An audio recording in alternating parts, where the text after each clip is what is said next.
Good morning, अस्सलाम वालेकुम। सबसे आगे मैं आपको कहेंगे खुश आमदीद। मेरे साथ है मोहम्मद शुएब, मेरे साथ है सबीन फारूक। Good morning. आज है 1 मई, यानी एक तो मजदूरों का आलमी दिन और फिर एक नए महीने का आगाज़।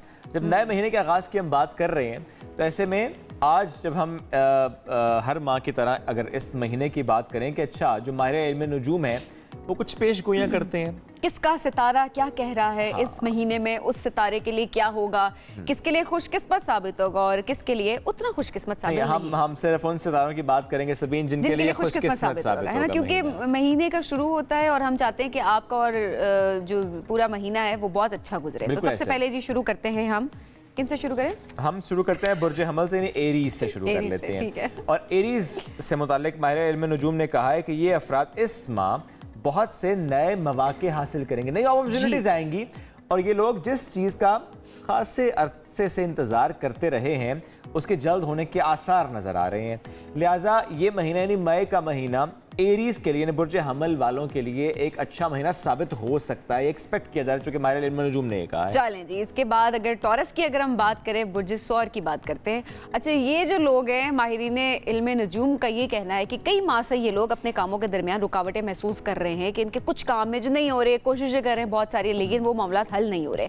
मई का महीना इनके लिए यूं भी खुशकिस्मत साबित होगा कि रुकावटें खत्म हो जाएंगी, इनके काम में आसानी हो जाएगी और जो काम रुके हुए हैं, तकमील तक नहीं पहुंच रहे, वो पाए तकमील तक पहुंच जाएंगे। तो it's a very good sign. आपका स्टार कौन सा है? मेरा यही है टॉरस। लेकिन मुझे सारे कह रहे थे सुबह भी जब हम पढ़ रहे थे और बात ये हो रही थी कि मामलात रुके हुए हैं वो हल हो जाएंगे, तो मैं कहा मेरे मामलात ही नहीं है, पता नहीं हल क्या होंगे। ये पता नहीं टॉरस वालों के लिए है भी कि नहीं है, सबके लिए नहीं होता ना, कुछ लोगों के लिए हो सकता है कोई ऐसा मामला जो आपको ना मालूम हो, वो रुका हुआ और वो है ही नहीं।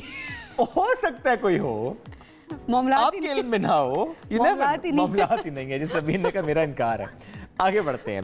अच्छा, जेमिनी बुर्ज जूजा की बात करते हैं जी। और ये महीना इनके हवाले से भी अच्छा रहेगा और माहिर इल्म नजूम ये कह रहे हैं कि इस माह अपनी जिंदगी की एक डायरेक्शन मिलेगी। कुछ मामलात गुज़श्ता चंद अरसे से जो रुके हुए थे वो जल्द अज जल्द अब तय हो जाएंगे। तो इनका भी कुछ आपके स्टार वाला हाल ही है। ठीक है जी। अच्छा जी, कैंसर की बात करते हैं, बुर्ज सरतान की बात करते हैं।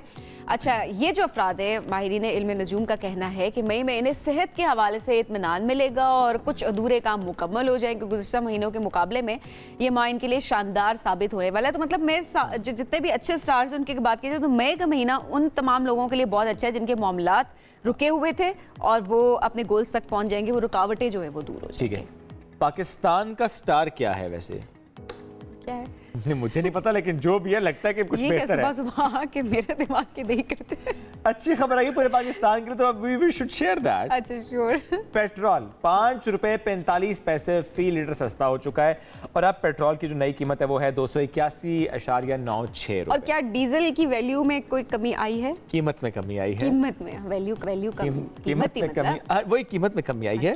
क्या और जो पहले 293.94 का मिलता था डीजल, अब 8 रुपए 42 पैसे कमी के बाद 1 लीटर डीजल की कीमत हो गई 288 रुपए 49 पैसे।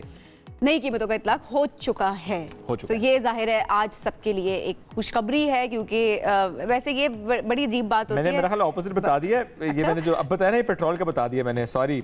290 रुपए का था डीजल, अब हो गया 281 रुपए 96। और पेट्रोल था 293 रुपए 94 पैसे और अब हो गया 288 रुपए 49 पैसे। सही। और वैसे कोई बात नहीं, आप जब डलवाने के लिए जाएंगे पेट्रोल पता आपको वैसे ही चल जाएगा। मैं तो ठीक बताऊं। हमने सिर्फ यही बताना था कि कमी आ गई है, पैसे ज्यादा नहीं हुए, तो खुश हो जाए आज सारे। तो पेट्रोल डीजल मिक्स वैसे भी नहीं करना चाहिए, कभी भी नहीं। मिलावट, इंजन खराब हो जाता है, तो हम भी ऐसा कोई काम नहीं करेंगे। मिलावट नहीं करनी है। पेट्रोल होता है और डीजल होता है। ठीक है जी। अच्छा, अब लोग क्या खुश हैं या नहीं है? ज्यादा उम्मीद रख रहे थे, कम सस्ता हुआ, क्योंकि बढ़ ज्यादा जाता है ना। 30 रुपए बढ़ा के आप 2 रुपए कम कर देते या 5 रुपए कम कर देते, तो जाहिर है लोग नाखुश भी होते हैं। लेकिन obviously something is better than nothing. लेकिन लोग क्या कहते हैं, आइए आपको सुनवाते हैं। 5 रुपए ही कम हुए हैं, वैसे तो हम लोग तो बड़े मुसीबत में फंस रहे हैं।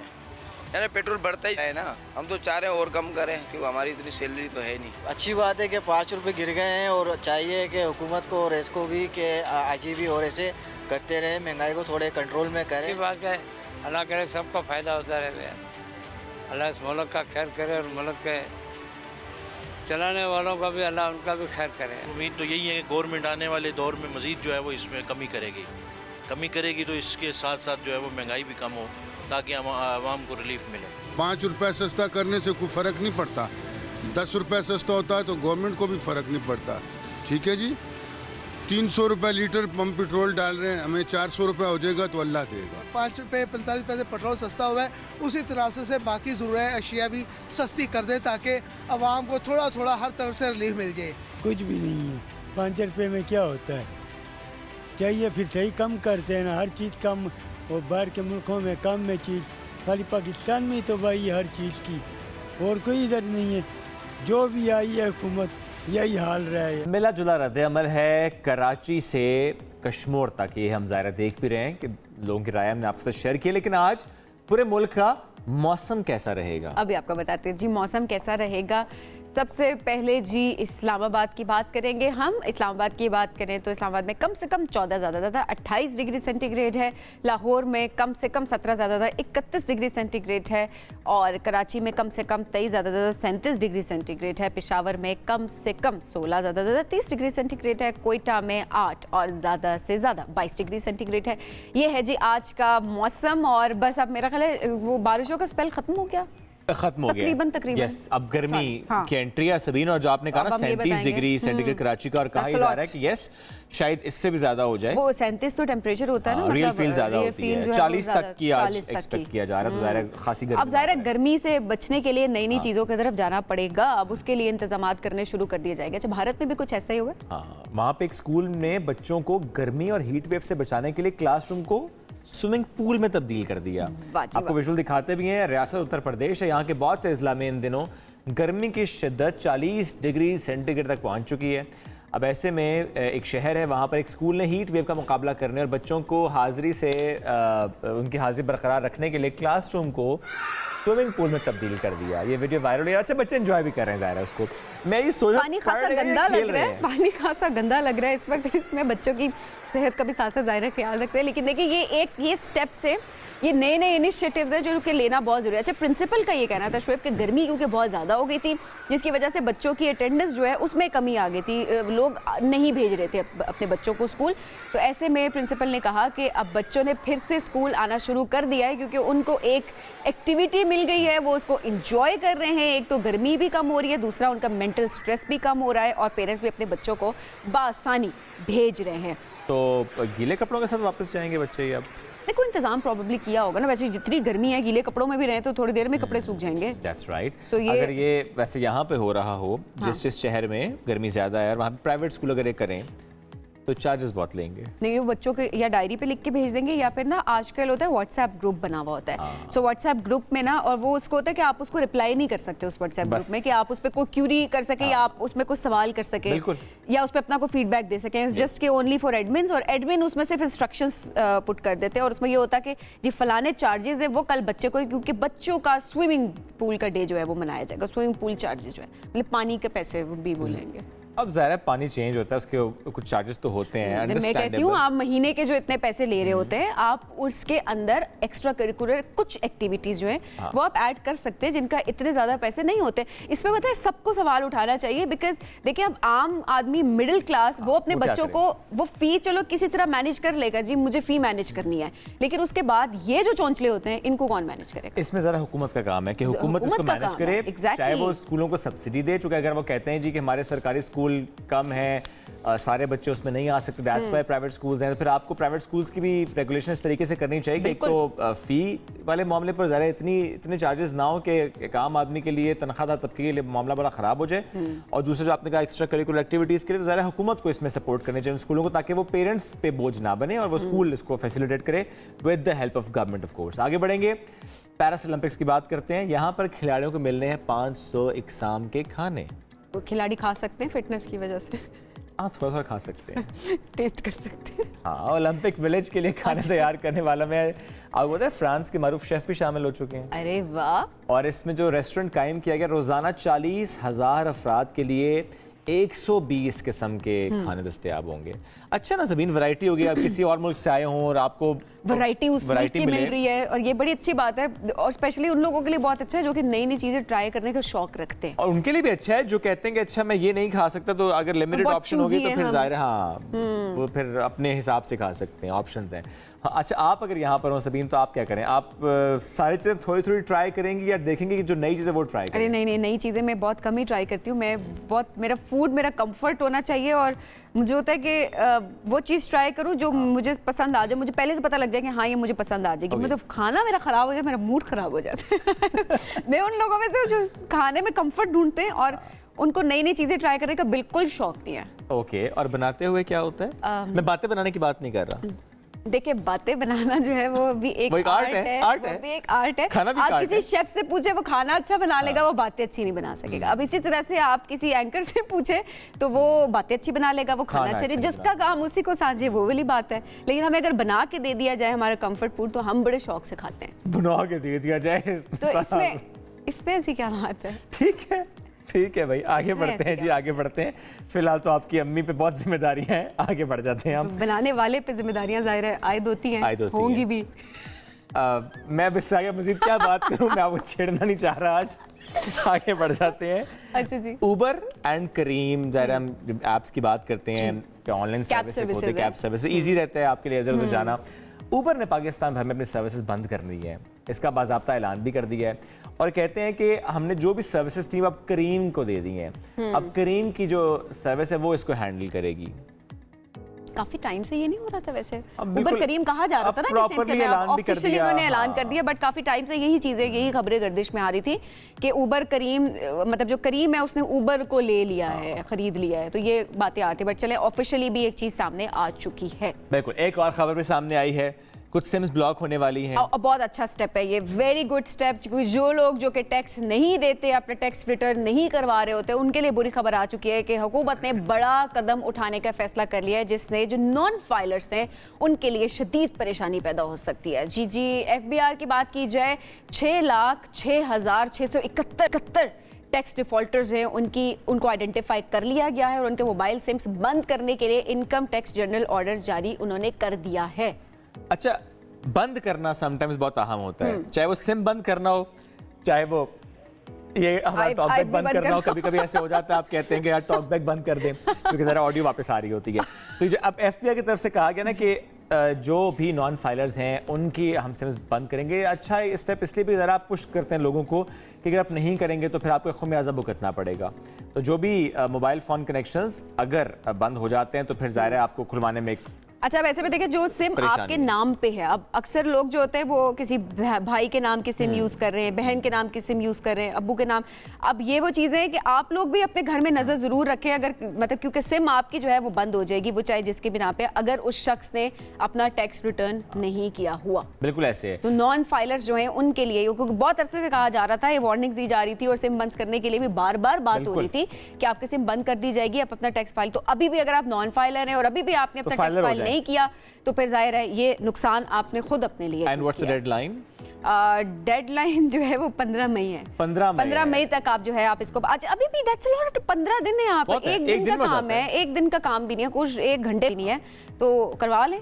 क्या करेंगे, टैक्स से बचा के, टैक्स चोरी होती है, वैसे पे कर रहे होते हैं, फाइल करना होता है, कर दें तो बहुत अच्छी बात होती है। एग्जैक्टली, सुस्ती से निकल जाएं। बिल्कुल ऐसे, सुस्ती काहली, अपने उस जोन से जरा निकलें बाहर, काम करें, थोड़ा सा करना पड़ता है काम क्या करें। आज भी आप सब छुट्टी मना रहे हैं, हालांकि जिसके नाम पर छुट्टी है वो काम की तलाश में, इस पर आगे चल के बात करेंगे। एक और खबर हमारे पास है, अमेरिकी सफीर डोनाल्ड ब्लूम और शाहीन शाह अफरीदी आमने सामने आ गए हैं, खेल के मैदान में आए आमने सामने। ऑफ कोर्स स्पीड स्टार की बॉलिंग पर सफीर ने बैटिंग की है, जोरदार शॉट उन्होंने मारी है। T20 वर्ल्ड कप से कबल अमेरिकी सफीर डोनाल्ड ब्लूम ने पाकिस्तानी खिलाड़ियों के लिए एक तकरीब का इनेकाद किया था और क्रिकेट खेली उनके साथ, और कौमी क्रिकेटर्स ने अमेरिकी सफीर को दस्तखतशुदा बैट और जर्सी दी। डोनाल्ड ब्लूम ने सफारत खाने की यादगारी गेंद और दस्तखतशुदा सॉफ्ट बॉल बैट जो है वो पेश किया, और तकरीब की वीडियो में देखा जा सकता है कौमी क्रिकेटर्स के साथ वो गपशप कर रहे हैं, बड़ी और ज़बरदस्त अच्छे mood में। नेटवर्किंग रही है हाँ, और अच्छी बड़ी networking। अच्छी एक्टिविटीज़ थी वहाँ पे। अक्सर इस तरह के जो इवेंट्स होते हैं बड़े फॉर्मल होते हैं जी, खाना खा रहे हैं, उसके बाद एक फॉर्मल स्पीचेस हो रही हैं, but it was very informal, जहाँ पर क्रिकेट भी खेल रहे थे सारे, गपशप भी कर रहे थे, एक बहुत अच्छा सा माहौल, बहुत अच्छी सी नेटवर्किंग हमें नजर आई। बिल्कुल जी, शाहीन भी, शादाब भी, बाकी प्लेयर्स भी, बड़ी अच्छी नेटवर्किंग इनकी रही और वो साइन भी करते हुए वीडियो हम आपको दिखा रहे हैं। आगे बढ़ेंगे नाज़रीन, आज बहुत सी और खबरें, बहुत से सेगमेंट्स आपके हम लेकर हाजिर हुए हैं, लेकिन एक ब्रेक लेंगे, ब्रेक से वापस आएंगे, रहिए हमारे साथ। पाकिस्तान समेत दुनिया भर में आज यौम मजदूर मनाया जा रहा है। इस दिन के मनाने का मकसद क्या है? मजदूरों, मेहनत कशों के मसाइल को उजागर करना और साथ साथ जो उनके मसाइल हैं उनको हल करने के लिए आवाज़ उठाना। अच्छा, अब ऐसे ही होता है कि देखा जाए तो बहुत सारे ट्रेंड्स फॉलो हो रहे होते हैं, गूगल का टूडल वो तब्दील हो जाता है, आसिफ अल ज़रदारी और वज़ीर आज़म शहबाज शरीफ के यौम मजदूर के पैगामात जारी हो जाते हैं। ऐसे बहुत सी अहम शख्सियात की अगर बात की जाए तो पैगामात वो कर देते हैं और ये इस अज़म का इरादा कर लेते हैं कि जी मजदूरों को उनके हकूक़ दिए जाएंगे, सब कुछ, but at the same time आज के दिन की अगर बात की जाए तो हर साल हम यही देखते हैं कि छुट्टी सब मनाते हैं, लेकिन छुट्टी वो नहीं मनाता जिसका आज के दिन है।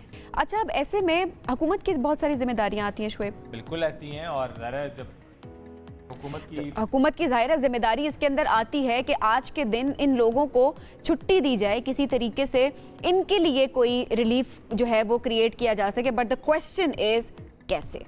हाँ, क्योंकि ज़ाहिर है रजिस्टर नहीं है, कैसे हुकूमत उनको उस तरह फैसिलिटेट कर सकती है, ये ज़ाहिर एक बड़ा क्योंकि रजिस्टर्ड नहीं होते। अब आप हमारे मुल्क में अगर देखा जाए तो इस हिसाब से कोई मैकेनिज्म है ही नहीं कि पता चल सके, जो हम कहते हैं ना कि जी मिनिमम वेज इतना होना चाहिए, मिनिमम वेज कैसे होगा, लोगों को तो पता ही नहीं है।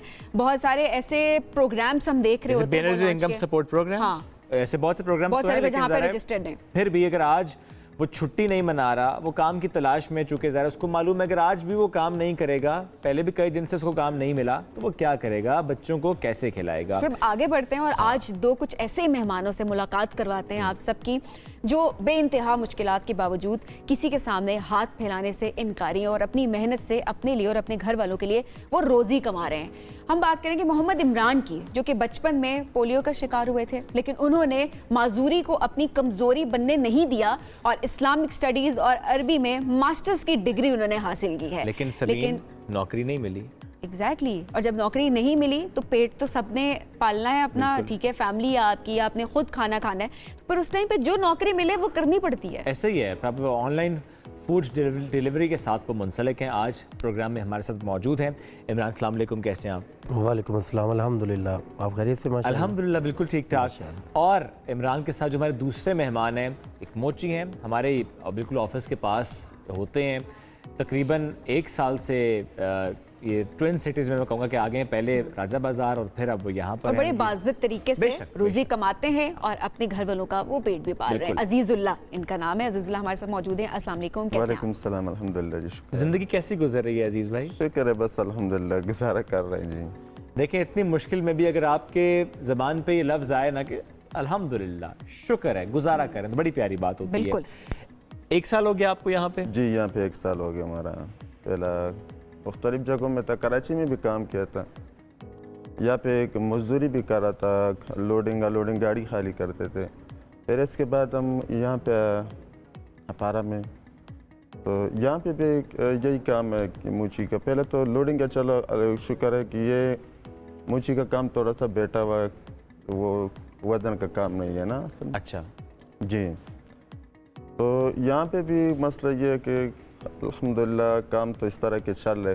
कभी छुट्टी हफ्ता इतवार में छुट्टी हो जाती है तो हमारा इस तरह की होती है कि रस्ते का किराया भी पूरा नहीं होता है। 800-1000 रुपये अगर हम ले हुए तो यहाँ पे 400-500 रुपये इस तरह की वो लग जाती है, हमारे होटल पे खर्चा हो जाती है। बाकी 150-200 रुपये इस तरह किराया में लग जाती है, तो घर जाते बड़ा मुश्किल हो जाती है। हफ्ते में 2 छुट्टियाँ। और वैसे आप कहाँ से, किस इलाके से? हम बाजोड़ एजेंसी से। बाजोड़ एजेंसी से। और यहाँ पर नौकरी की गर्ज से और जो आपकी फैमिली है वो बाजोड़ में ही होती है? जी, आधा फैमिली हमारे साथ इधर ही, आधा उधर बाजोड़ में भी है। बीवी बच्चे यहीं पर हैं? जी, बीवी बच्चे, कुछ फैमिली जो है वो बाजोड़ में है। जी। और इमरान, जिस तरह हमने पहले आपके बारे में बताया भी कि डिग्री हासिल करना, ये ख्वाब देखना कि जॉब मिलेगी, यही ख्वाब था?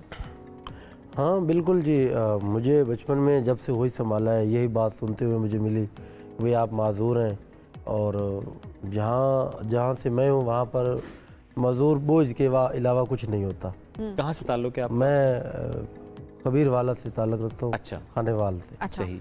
तो बोझ के अलावा कोई नहीं होता, वो घर में एक कोने पे बस रब की ज़ात है उसे पाल रही होती है।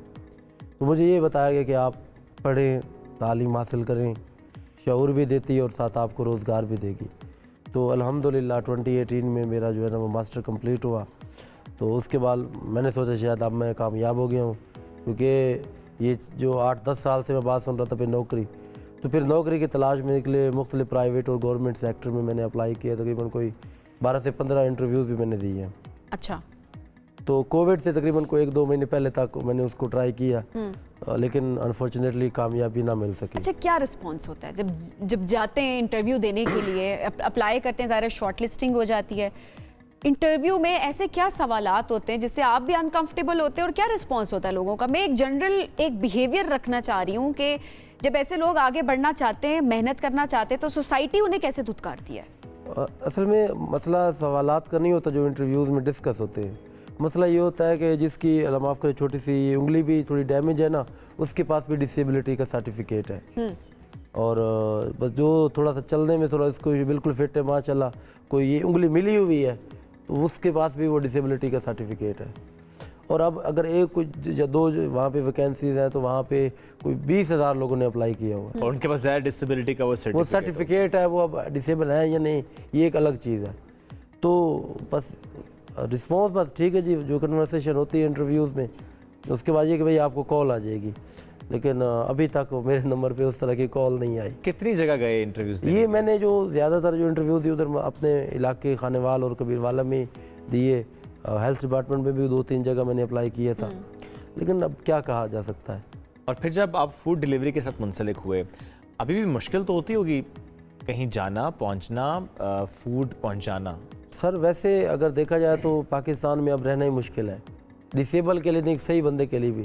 जिस तरह की सिचुएशन महंगाई ऑब्वियसली महंगाई बहुत ज़्यादा महंगाई हो गई, तो मुश्किलात फिर है, लेकिन अब क्या कर सकते हैं, कोई और रास्ता नहीं है ना।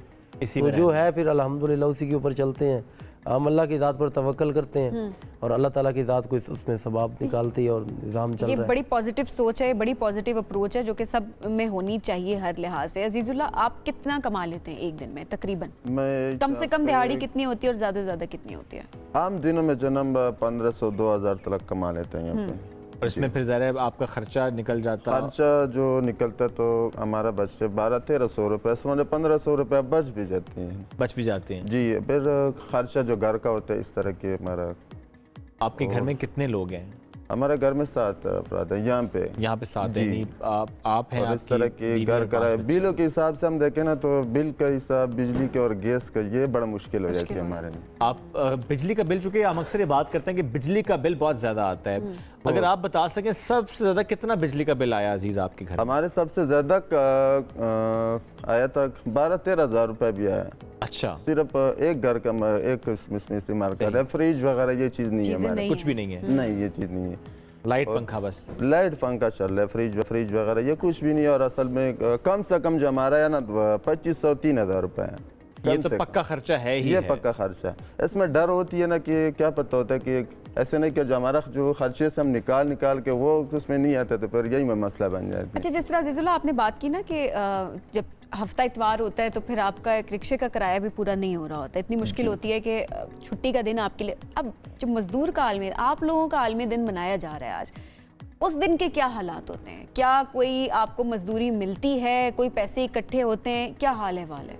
उसका तो ये होती है ना कि हमने भी आज भी जो मजदूर डे हमने काम करना होता है, ये छुट्टी भी बाकी लोग भी इस तरह के निकले होते हैं, ये नहीं कि उसने छुट्टी किया हुआ, उनका मजबूरन काम हो ना वो तो रोड पे भी बैठे हुए काफ़ी जगहों पे। बाकी दूसरे जो होते हैं जो मजदूर तबके के वो भी अपना अपना काम पे निकले होते हैं, ये नहीं कि उसको कुछ मिल जाए। बहरहाल अगर साल में एक दिन आती है, इसमें अगर कुछ ना कुछ मजदूरों को उसको मिलता ना, राशन में अगर थोड़ा थोड़ा मिल जाता तो वो छुट्टी करता, घर में बच्चों के साथ बैठ जाता। पूरा दिन धूप में घूमना फिरना, ये बैठना, ये मुश्किल होती है, मुश्किल होता है। अच्छा, जिस तरह हम बात कर रहे थे अभी बेनज़ीर इनकम सपोर्ट प्रोग्राम की, उस पर जो रजिस्टर होते हैं ज़ाहिर उनको फैमिली को सपोर्ट मिल रही होती है कि जिनकी इनकम बहुत कम होती है, क्या आप आपकी फैमिली को मिलती है इसको support? नहीं, इसमें हमारा को नहीं मिलता है। बेनज़ीर का स्पोर्ट प्रोग्राम में जो है ना वो हम अपना आई कार्ड भी ले जाए तो हमारे को राशन कुछ नहीं मिलता है। क्या खैर आपको इसमें जो है ना बेनज़ीर का स्पोर्ट प्रोग्राम में आप शामिल नहीं है। अच्छा जी, तो ऐसे हम कोशिश करते हैं कि किसी से लेकर हम उधर स्टोर से सामान ले राशन वगैरह, तो वहाँ पे थोड़ा सा सस्ता मिल जाए। अच्छा, मेरा ख्याल है इसमें रजिस्ट्रेशन आपने सही तरीके से इसमें, क्योंकि रजिस्ट्रेशन करवानी नहीं, होती है। हमने बहुत कोशिश किया था लेकिन हमारा हुआ नहीं। पिछली काफी के टाइम से जो ना इस तरह से। अच्छा, ये चूंकि ज़रा एक क्राइटेरिया होता है कि आप जब जाएंगे रजिस्टर करवाएंगे तो उसमें आपकी जो इनकम है वो देखी जाएगी, आपके मोबाइल फ़ोन का इस्तेमाल देखा जाता है, बहुत सी और चीज़ें देखी जाती हैं। अब जो कि आप खुद बता रहे हैं कि आप अकेले कमाने वाले और ज़ाहिर है वो इतना तो नहीं कमाते कि हम कह सकें कि आप उसमें फॉल नहीं करेंगे, आप फॉल कर रहे होंगे, अब यही हमारी उम्मीद भी है। तो जब आप जाते हैं आईडी कार्ड लेकर और अपने हालात बताते हैं उनको, चूँकि ज़रा काउंटर्स बने होते हैं बेनज़ीर इनकम सपोर्ट प्रोग्राम के हवाले से, वो क्या कहते हैं आप? वो यही कहता है कि आप इसमें अहल नहीं है, आप इसमें नहीं मिल सकता इसका। अच्छा, प्रोबेबली वो एलिजिबिलिटी क्राइटेरिया को प्रोबेबली आप शायद पूरा नहीं करते होंगे इस वजह से। जी, ये भी होते है कि जो बेनज़ीर के स्पोर्ट प्रोग्राम में शामिल होती है उनको मिलते हैं, जिसको फिर सरकारी उस पर पैसे भी मिलते हैं, किसी को 10,000 रुपये, कोई 7,000 रुपये, उनके घर वालों को मिल जाते हैं। इस तरह से हमारे उसमें नहीं है प्रोग्राम, उसमें नहीं है। इमरान, आज के दिन की मुनासबत से क्या पैगाम देना चाहेंगे? आज आलमी दिन है, आवाम को क्या पैगाम देंगे, हुकूमत को क्या पैगाम देंगे? मैं यही कहूँगा कि देखिए मज़दूरों के लिए तो ये पाकिस्तान में वैसे तो लिखा तो बहुत कुछ है, लिखा हुआ किताबों में बहुत कुछ है जी, और बातों में भी बहुत कुछ है माशाल्लाह, जिस तरह आप पहले बयान कर रही थी, लेकिन उस पर अमल नहीं होता। मेन चीज़ ये है, हकदार तक उसका हक पहुँचता नहीं है। जिस तरह जो एसीओ में बैठकर एसी में ऑफिस में बैठ के काम करते हैं, लाखों सैलरीज लेते हैं, वो तो मज़दूरों के नाम पर छुट्टी इंजॉय कर रहे हैं, लेकिन मज़दूर फिर भी वहीं रोड पर खुआर हो रहा है। जिस तरह आपने चाहे फिर आज के दिन हो, वो चाहे फिर सैटरडे संडे हो, वो चाहे कोई छुट्टी का दिन हो, हम देखते हैं कि मज़दूर को छुट्टी बहरहाल नहीं मिलती। इमरान शुक्रिया, साथ मौजूद थे। अल्लाह करे हालात बेहतर हों, यही हमारी दुआ है, ये अच्छी उम्मीद रखनी भी चाहिए। अज़ीज़ुल्लाह, बहुत शुक्रिया, आप भी साथ मौजूद थे। ज़ाहिर है आप लोगों की वजह से, आप लोगों की मेहनत से हम ये दिन ज़ाहिर है उसकी बात कर रहे हैं कि ज़ाहिर है आपकी मेहनत, उसको हम सेलिब्रेट भी करते हैं, लेकिन एट द सेम टाइम जो मुश्किलात हैं उसको हम उजागर भी करते हैं ताकि इन मसाइल को हल किया जा सके। ज़रा करना रियासत ने है, करना हुकूमत ने है, करना इदारों ने है। नाज़रीन, एक ब्रेक की तरफ बढ़ना, ब्रेक से वापस आते हैं। Stay with us. तो हमारे साथ दो ऐसे हीरोज़ मौजूद हैं जिन्होंने पाकिस्तान से बाहर पाकिस्तान का नाम रोशन किया है। यूएई की बारिशें तो हम सबको याद हैं, स्पेशली 16 अप्रैल अगर मैं इसकी बात करूं, हम सब ने जिस तरीके से देखा कि यूएई में जो बारिशें हुई, जो तबाही हुई, जो गाड़ियां फंस गईं, जो लोग फंस गए, जो लोग परेशान हुए, ऐसे में रेस्क्यू का अमल चला और कई कई घंटों चला। तो आज हम उसी रेस्क्यू के अमल की बात करेंगे, कैसे शारजा ब्रदर्स, अब इनका नाम है शारजा ब्रदर्स, उनके दोनों भाई हैं, और किस तरीके से रेस्क्यू करते आए हैं। ये 80 से जायद इन्होंने गाड़ियों को बचाया, 200 से जायद शहरी जो हैं उनको इन्होंने उस जो पानी में फंस चुके थे वहां से उनको रेस्क्यू किया, खाना पहुंचाया बहुत से लोगों को, खाना पानी वो उन्होंने फराहम किया। और जाहिर है अच्छा, अब एक जो खिदमत उन्होंने की उन लोगों की, और जिस तरह से जाहिर है ऐसी सिचुएशन थी कि कहा जा रहा था कि सब अपने घरों में रहे, तो ऐसे में बाहर निकलना और लोगों की मदद करना, हिम्मत दिखाना, ये एक बहुत बड़ी बात होती है। और जाहिर है इनको यूएई में भी जो मीडिया है उस पर काफी अच्छी कवरेज भी मिली है, हर जगह शारजा ब्रदर्स जो है वो वायरल थे, उन पे बात हो रही थी। नाम है जी अफान तनवीर और सुलेमान तनवीर। आज ये दोनों भाई हमारे साथ मौजूद हैं। अस्सलाम वालेकुम सलमान और अफान, बहुत शुक्रिया आपने वक्त दिया। सबसे पहले हम यही जानना चाहेंगे, सलमान आपसे स्टार्ट कर लेते हैं। 16 अप्रैल का दिन, वो सूरज जो था, जाहिर है मैं उसके दिन के आगाज से आपसे वह सवाल पूछूंगा, पूरा दिन कैसा रहा? दिन बस इसी तरीके से था कि सुबह से शाम तक पूरी बारिश हो रही थी रेगुलरली, और पानी कुछ इस कदर बढ़ चुका था कि 1 घंटे के अंदर ही 100 मिली से ऊपर हो चुका था। और हालात इस तरह की खौफनाक एक रात थी, जिस तरीके से लोग एक अपने खौफ में चल रहे थे, किसी को अपना ये नहीं पता था कि घर किस तरह पहुंचना है। ट्रैफिक इतनी ज्यादा जाम थी वहां पे, और लोग बेइंतहा परेशान थे, लोगों की गाड़ियां वहां पे फंस रही थी, फैमिलीज वहां पे फंस चुकी थी काफी ज्यादा। कुछ गाड़ी ऐसी थी कि पानी में जाके वो ओवरफ्लो हो चुकी थी, और कुछ ऐसे ऐसे मंजर देखने के आ रहे थे कि जैसे ऐसा लग रहा था कि पता नहीं कोई ऐसी खौफनाक रात आ गई है, क्या ऐसा हो गया, लोगों को कुछ भी समझ नहीं आ रहा था।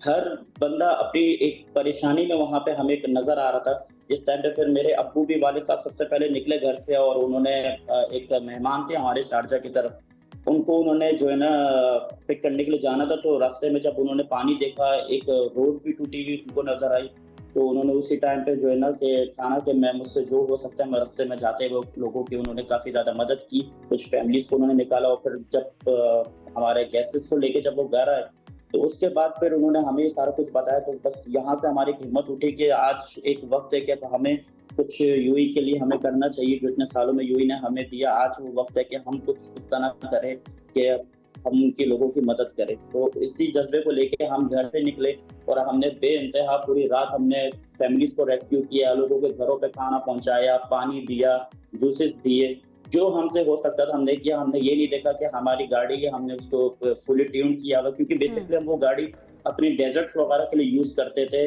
रात को गॉन्स वगैरह पे जाते थे, एडवेंचर्स पे जाते थे, वहां हम यूज करते थे। हमारी काफी अच्छी वो गाड़ी है और काफी ज्यादा हैवी हमने उसको ट्यून किया हुआ। तो हमने उन चीजों का नहीं सोचा कि हमारी गाड़ी खराब हो जाएगी या कुछ हो जाएगी। हमने आज ये सोचा कि आज हम लोगों की मदद करेंगे तो अल्लाह आगे हमें इसका अजर देगा। तो जाहिर है एक अजर की नीयत से जाहिर है आपने लोगों की मदद भी की वहाँ। अच्छा, वैसे में अफान रेस्क्यू ऑपरेशन कितना मुश्किल हो जाता है, क्योंकि जाहिर है ये कोई पहली मर्तबा नहीं था कि आपने किसी रेस्क्यू ऑपरेशन में किया, आप काफ़ी चंद सालों से इस जो ये फील्ड है इससे आप मुंसलिक भी हैं, डेजर्ट ट्रेन में डेजर्ट ट्रेन भी एग्जैक्टली। अच्छा, कितना मुश्किल था अभी जो हालिया बारिशों का सिलसिला था, ये जो तबाही हुई वहाँ पर, सैलाबी सूरत हाल हुई, रेस्क्यू ऑपरेशन कितना मुश्किल था? रेस्क्यू ऑपरेशन हमारा मोर देन 50 आवर्स रहा है हमारा। तो हमें उस 50 घंटों में हमें अपना ना खाने पीने का कुछ होश था, ना हमें कुछ सोने का पता था। हम मुश्किल से हम ज्यादा 1-2 घंटे अगर हम रेस्ट ले रहे थे, 1-2 घंटे, वही हमारी बहुत काफी था। और उस दौरान में हमें कुछ चोटें भी लगी है, जैसे हम लोगों ने कुछ लोगों को रोड के उस पार किया, तो रोड क्रॉस करते हुए कुछ चीजें बीच में झाड़ियां होती है, जाहिर है मेन हाईवे है, मेन हब है पूरे यूएई का, मेन रोड है। तो उस तरीके से फिर हम जब वो क्रॉसिंग करते थे, बेल्ट शिफ्ट करते थे, तो उस टाइम पे हमें काफी ज्यादा चोट वगैरह लगती थी। तो हम लोगों ने वो चीजों को बड़ा हम लोगों ने अच्छे तरीके से फेस किया और ये नहीं सोचा कि यार अब आगे क्या होगा, बस ये सोचे थे कि अब हमने कुछ ना कुछ करना है और हमने करके दिखाया है और आगे भी इंशाल्लाह करते रहेंगे। अच्छा, और अफान ऐसे में जब आप रेस्क्यू कर लेते थे, रिस्पांस क्या आता था? जो भी शख्स जो कि पहले काफ़ी देर से फंसा हुआ है पानी में, उसे रेस्क्यू कर लिया, उससे रिस्पांस क्या होता था? रिस्पांस तो कुछ ऐसा आ रहा था कि बहुत से लोग हमें मतलब किस तरह से वो हक कर रहे थे और गले लगा रहे, कोई मतलब हाथ पे प्यार कर रहा, मतलब लोगों की मोहब्बत का जो ना इजहार नहीं कर सकते कि किस तरीके से वो हमें अपना फोन नंबर शेयर कर रहे, दुआएं हाथों उठा के हमें दुआएं दे रहे थे। इवन कुछ मेरे पास व्हाट्सएप पे अभी तक रिकॉर्डिंग है कि मैं कभी कभार कोई अगर पूछता भी तो उसको सुनाता अपने हाथों से कि यार देखो यार ये रूही वालों की तरबियत है कि हम लोगों ने उनकी मदद की, तो और कैसे उन्होंने आगे से जाहिर है आप लोगों की दुआएं की। और सुलेमान, माशाल्लाह माशाल्लाह, हमारे साथ वो कांटेक्ट में। ठीक है सुलेमान, आप भी बताइएगा अब इसके बाद जब रेस्क्यू हुआ, जैसे मीडिया की कवरेज हुई, शारजा ब्रदर्स हमने देखा हर जगह पर, खलीज टाइम्स में हर जगह पर हमें नजर आता, हेडलाइंस में थे, कितना अच्छा लगा, एक्नॉलेजमेंट कितनी अच्छी लगी? बहुत ज्यादा खुशी हुई इस चीज की कि हम लोगों ने मतलब सोचा तो नहीं था कि न्यूज पे आएंगे, क्या मशहूरी होगी हम लोग की।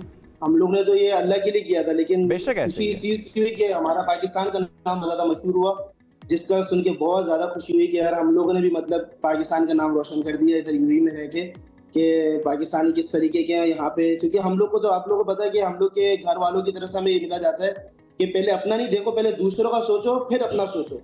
तो वही हम लोगों ने यहाँ पे भी करके दिखाया, पाकिस्तानियों का नाम रोशन करके दिखाया कि पहले हम लोगों ने अपना नहीं सोचा, दूसरों का सोचा। और बस जो दूसरों की दुआएं थी, उनमें से किसी की दुआएं लगी हम लोग को, जो अभी इस मुकाम पे बैठे हैं हम लोग।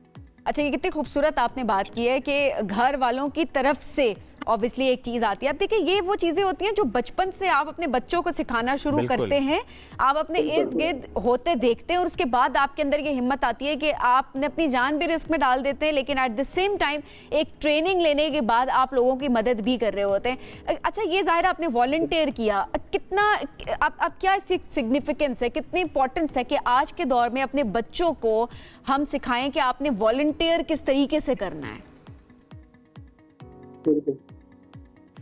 अपना यही है कि बच्चों को, वैसे हम लोग तो सारी मतलब ऑलमोस्ट हमारे पाकिस्तान में यही होता है कि जितने भी पेरेंट्स होते हैं वो अपने बच्चों को यही सिखाते हैं कि आप लोगों ने दूसरों की मदद करनी है। अगर आपको कोई मुश्किल वक्त में है, क्या कोई मुश्किल जगह पे कोई इस तरह का कुछ हादसा हो रहा हो, तो अगर आप लोग अपने तरफ से कुछ बेस्ट कर सकते हो तो करो। तो हम लोग में यही है पाकिस्तानियों में कि हम लोग फिर वही चीज़ को लेके आगे चलते हैं। अगर कहीं भी कोई मुश्किल वक्त नजर आता है तो हम लोग उस जगह पे खड़े हो जाते हैं। और जहाँ तक हम लोगों ने देखा, पाकिस्तान में भी बहुत ज़्यादा ऐसी जगहों पे ऐसा होता है कि बहुत सारे लोग जान बचाने के लिए अपनी जान गंवा देते हैं। और सुलेमा, बस ज़ाहिर है आप लोगों ने जो किया उसमें एक चीज़ ज़रूर मैं चाहूँगा आप ऐड भी करें कि पिछले कई सालों से जो आप डेजर्ट टेरेन में जिस तरह रेस्क्यू करते आए हैं, वो थोड़ा सा प्लीज़ बताइए, क्योंकि ज़रा वो एक्सपीरियंस था तो आप ये कर पाए हैं। काफ़ी लोग ऐसे होते हैं कि 2-2, 3-3 घंटे से डेजर्ट में फंसे होते हैं, और हम लोग मतलब फर्ज करें अगर हम लोग वहाँ से गुजर रहे हैं तो हम लोग को नजर आता है। नहीं तो हम लोग के पास एक एप्लीकेशन भी है जिसमें मतलब कुछ लोग हमारे साथ ऐड है, मतलब जो हम लोग को नहीं पता होता, हम लोग नहीं जा सकते, वो हमसे पूछ लेते हैं कि भाई तुम लोग अगर नजदीक हो यहाँ पे तुम लोग जा सकते हो, तो यहाँ पे एक रेस्क्यू गाड़ी फंसी हुई है, मतलब रेस्क्यू करना एप्लीकेशन है यहाँ पे बनी हुई है। तो कोई ना कोई दोस्त हमें शेयर कर देता है कि यार इधर रेस्क्यू मतलब कोई गाड़ी फंसी हुई, चले जाओ तुम लोग, अगर है तो तुम लोग जा सकते हो। तो हम लोग वहाँ पे होते तो हम लोग फौरन चले जाते हैं। कभी कभी नहीं होते तो हम लोग मना कर देते हैं। वैसे अक्सर यही है कि हम लोग जो है डेजर्टों में जाते हैं, कि हमारे घर के आगे पीछे भी डेजर्ट है, चूंकि अभी जो हम लोग का एरिया है वो डेवलप हो रहा है, तो अभी भी वो डेजर्ट ही है ऑलमोस्ट। तो हम लोग के एरिया में भी काफी गाड़ी ऐसी है जो फंसती रहती है, तो आगे पीछे जो लोग होते हैं वो हमें इन्फॉर्म कर देते हैं कि यार इधर गाड़ी फंसी हुई है तो आप जाके निकाल लें। हम लोग फौरन चले जाते हैं निकालने के लिए। और घर पे वाले साहब होते तो वो रेस्क्यू आप करते हैं। बहुत शुक्रिया सुलेमान और अफान। शाहजहां आज हमारे साथ मौजूद थे और जिस तरह से उन्होंने रेस्क्यू किया, वो 16 अप्रैल की बारिश के बाद वो हमसे अपना एक्सपीरियंस शेयर भी कर रहे थे। और एक बार फिर मुत्तहदा अरब अमारात में बारिश की पेशगोई, शदीद बारिशों के तनाजुर में फैसला किया गया है कि 2 और 3 मई को तालीमी इदारे बंद होंगे और क्लासेस ऑनलाइन होंगी। रहमत की बारिश हो, यही हमारी दुआ। एक ब्रेक लेंगे, वापस आएंगे, साथ रहिए। तो चाहे फिर मर्द हो चाहे फिर औरत हो, एक इशू जो हम फेस कर रहे होते हैं उसका यूं ताल्लुक उम्र से होता तो है, लेकिन समटाइम्स नहीं भी होता। जैसे कि बालों का सफेद ये सेगमेंट सबके लिए, मेरे और आप के लिए तो है, आई कैन थिंक सबके लिए जिनके अच्छा जिनके नहीं है ना वो टेंशन फ्री है, नहीं है बाल तो नहीं है, बस बात ही खत्म सारी। उनको ये टेंशन नहीं है कि शैम्पू का खर्चा होगा, अभी डर्मेटोलॉजिस्ट के पास जाए, अभी ये मसाइल को हम फेस करेंगे, सोल्यूशन हमें निकालना है। बाल गिर रहे हैं, बाल गिरना एक डिप्रेशन हो जाता है आपको। सो वो लोग कदरे बेहतर है फिलहाल के लिए उन लोगों के जिनके बाल गिर रहे हैं, मतलब हम जैसे लोग। मुझे जितनी टेंशन है आजकल, मैं कहीं बैठती हूँ और मेरे बाल गिरना मुझे नजर आ रहे होते हैं। अब एज का फैक्टर भी नहीं कह सकते ऐसे में। हाँ जाहिर है, मतलब 35-36 साल में इस तरह बाल गिरते नहीं हैं। आई एम स्टिल यंग, 35-36 साल। आप अपनी उम्र नहीं बताए, मेरी उम्र की बात। बहरहाल आज का टॉपिक ये नहीं था बाल गिरना, टॉपिक ये था कि जब बाल सफ़ेद होना शुरू होते हैं, जब चांदी आना शुरू होती है, जैसे कि मेरे यहाँ पे आती है तो मैं उसे कवर कर लेता हूँ, बता रहा हूँ आपको ऑनर में कवर कर लेता हूँ इसको। अच्छा, कुछ लोग मेहंदी लगाते हैं, कुछ लोग डाई करते हैं। अच्छा, मैंने डाई से मुताल्लिक हमेशा ये सुना कि एक बार डाई करना आपने शुरू किया, ज़्यादा बाल वाइट आएंगे, फिर ज़्यादा आपको डाई करना पड़ेगा। और एट द सेम टाइम ये डाई समटाइम्स ख़राब भी करता है, ना सिर्फ आपके बालों को बल्कि जब आप ब्लीच कर रहे होते हैं, ब्लीच करना आपके बालों को वैसे ही वो अच्छा खासा डैमेज कर देता है। उसके बाद जब आप कलर कर रहे होते हैं, अच्छा वो जो कलर होता है वो किस तरह से आपकी सेहत के लिए भी ठीक नहीं होता। तो आज हम इस मौजू पर बात करेंगे। हमें डॉक्टर रूबिया ज्वाइन कर चुके हैं। डॉक्टर रूबिया, कैसी हैं आप? Thank you ji, I am good, thank you for having me. ऐसा होता है आपके पास कि एक पेशेंट आए, वो चाहे मर्द हो चाहे औरत, के जी बाल डाई कराए थे और काम ज़्यादा ख़राब हो गया? Actually you'd be surprised to know श्रेब कि मर्द ज़्यादा आते हैं। I know nobody believes this. अब मेरे लिए भी थोड़ा सा वेकअप कॉल थी, बट लाइक एस्थेटिकली जो एस्थेटिक क्लिनिक है उसमें डॉक्टर साहब रुक जाएं, मर्द ज्यादा टेंशन ले रहे हैं, उनके बाल ज्यादा वाइट हो रहे हैं, बेचारे मर्द पिस रहे हैं मॉइस्चर ऐसे है ना, एग्री करेंगे आप इस बात से? हां, वो हम नॉट एट ऑल, यस। और मैं किथे जावा, बेचारे मासूम, कितने जुल्म हो रहे हैं। बहुत ही असल में होता ये है कि we all want to look our best. जिस तो ये है ना, अल्टीमेटली हर चीज की तो ये सही है कि we all want to look good, attractive, skinny, thin, गोरा विद परफेक्ट हेयर। और hair is the crowning glory. तो आपके सर की जो फर्स्ट चीज जो लोग नोटिस करते हैं वो आपके बाल है। तो क्राउनिंग ग्लोरिंग में ये मसला होता है कि उसमें कलर इज एन इशू, गिरना। मैंने तो बड़े आराम से कह दिया, जिनके बाल नहीं वो कितने लकी हैं, टेंशन फ्री है ना। डॉक्टर साहब, मुझे आजकल मेरे बाल गिर रहे हैं, मुझे इतनी टेंशन होती है, मैं कहती हूँ मुझसे बेहतर वो जिनकी है ही नहीं, वो टेंशन फ्री बैठे हुए हमारे बाल में, और गम है तो उनके गम अलग हैं। लेकिन द पॉइंट इज दैट एक चीज मैं करेक्ट करूंगी, dyeing your hair will not give you more white hair.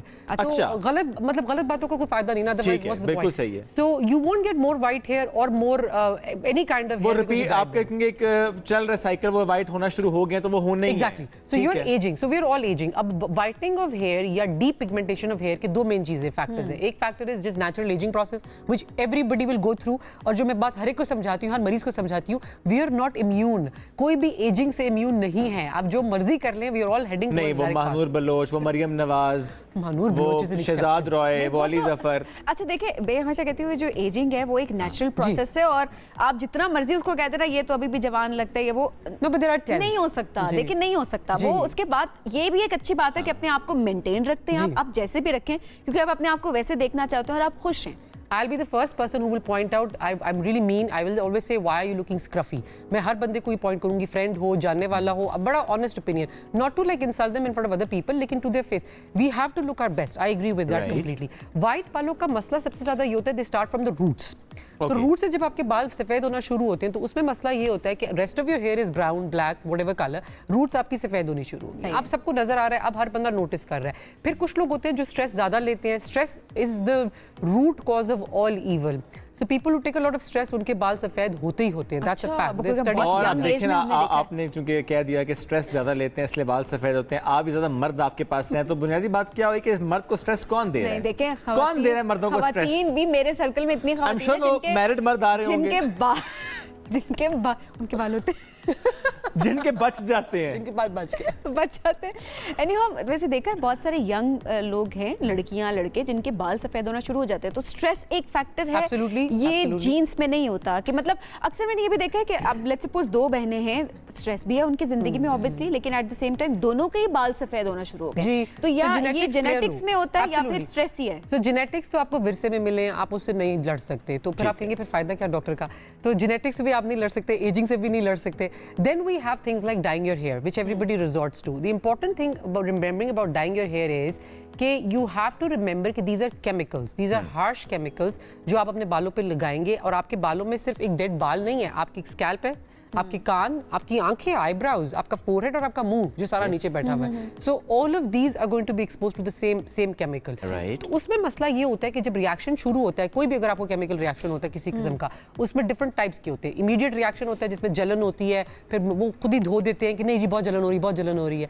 But एक क्रॉनिक रिएक्शन होता है, एक सब एक्यूट रिएक्शन होता है। उसमें सबसे बड़ा प्रॉब्लम ये होता है कि वो एकदम डाई कराते हुए तो नहीं हुआ आपको, फिर आप घर चले गए, फिर आहिस्ता आहिस्ता वो बिल्ड होना शुरू हुआ, and then it gets really bad even a week 10 days later. फिर अक्सर मरीज भूल जाता है कि मैंने बाल डाई कराए थे, तो they walk in the clinic and they will come and tell me कि जी हमने कुछ भी नहीं किया, बस पता नहीं क्या हो गया, ये खारिश हो रही है, मुंह सारा सुर्ख हो गया है, गर्दन सुर्ख हो गई है, कान जल रहे हैं, एलर्जी हो जाती है। एग्जैक्टली। एंड वो जो पैच टेस्ट होता है पहले, so the best part is कि अगर आप लोग पहली दफा जिंदगी में डिसीजन ले रहे हैं कि आपने बाल डाई कराने, आप पैच टेस्ट कराएं। पैच टेस्ट में आपने एल्बो के अंदर वाले हिस्से में जो आपकी मॉइस्ट स्किन है उसमें आपने वो डाई लगाना है, उसे एटलीस्ट 24 to 48 आवर्स लगा रहने देना है। तो ये नहीं हो सकता पैच टेस्ट अभी सुबह किया, शाम को जाके बाल डाई करा लिए।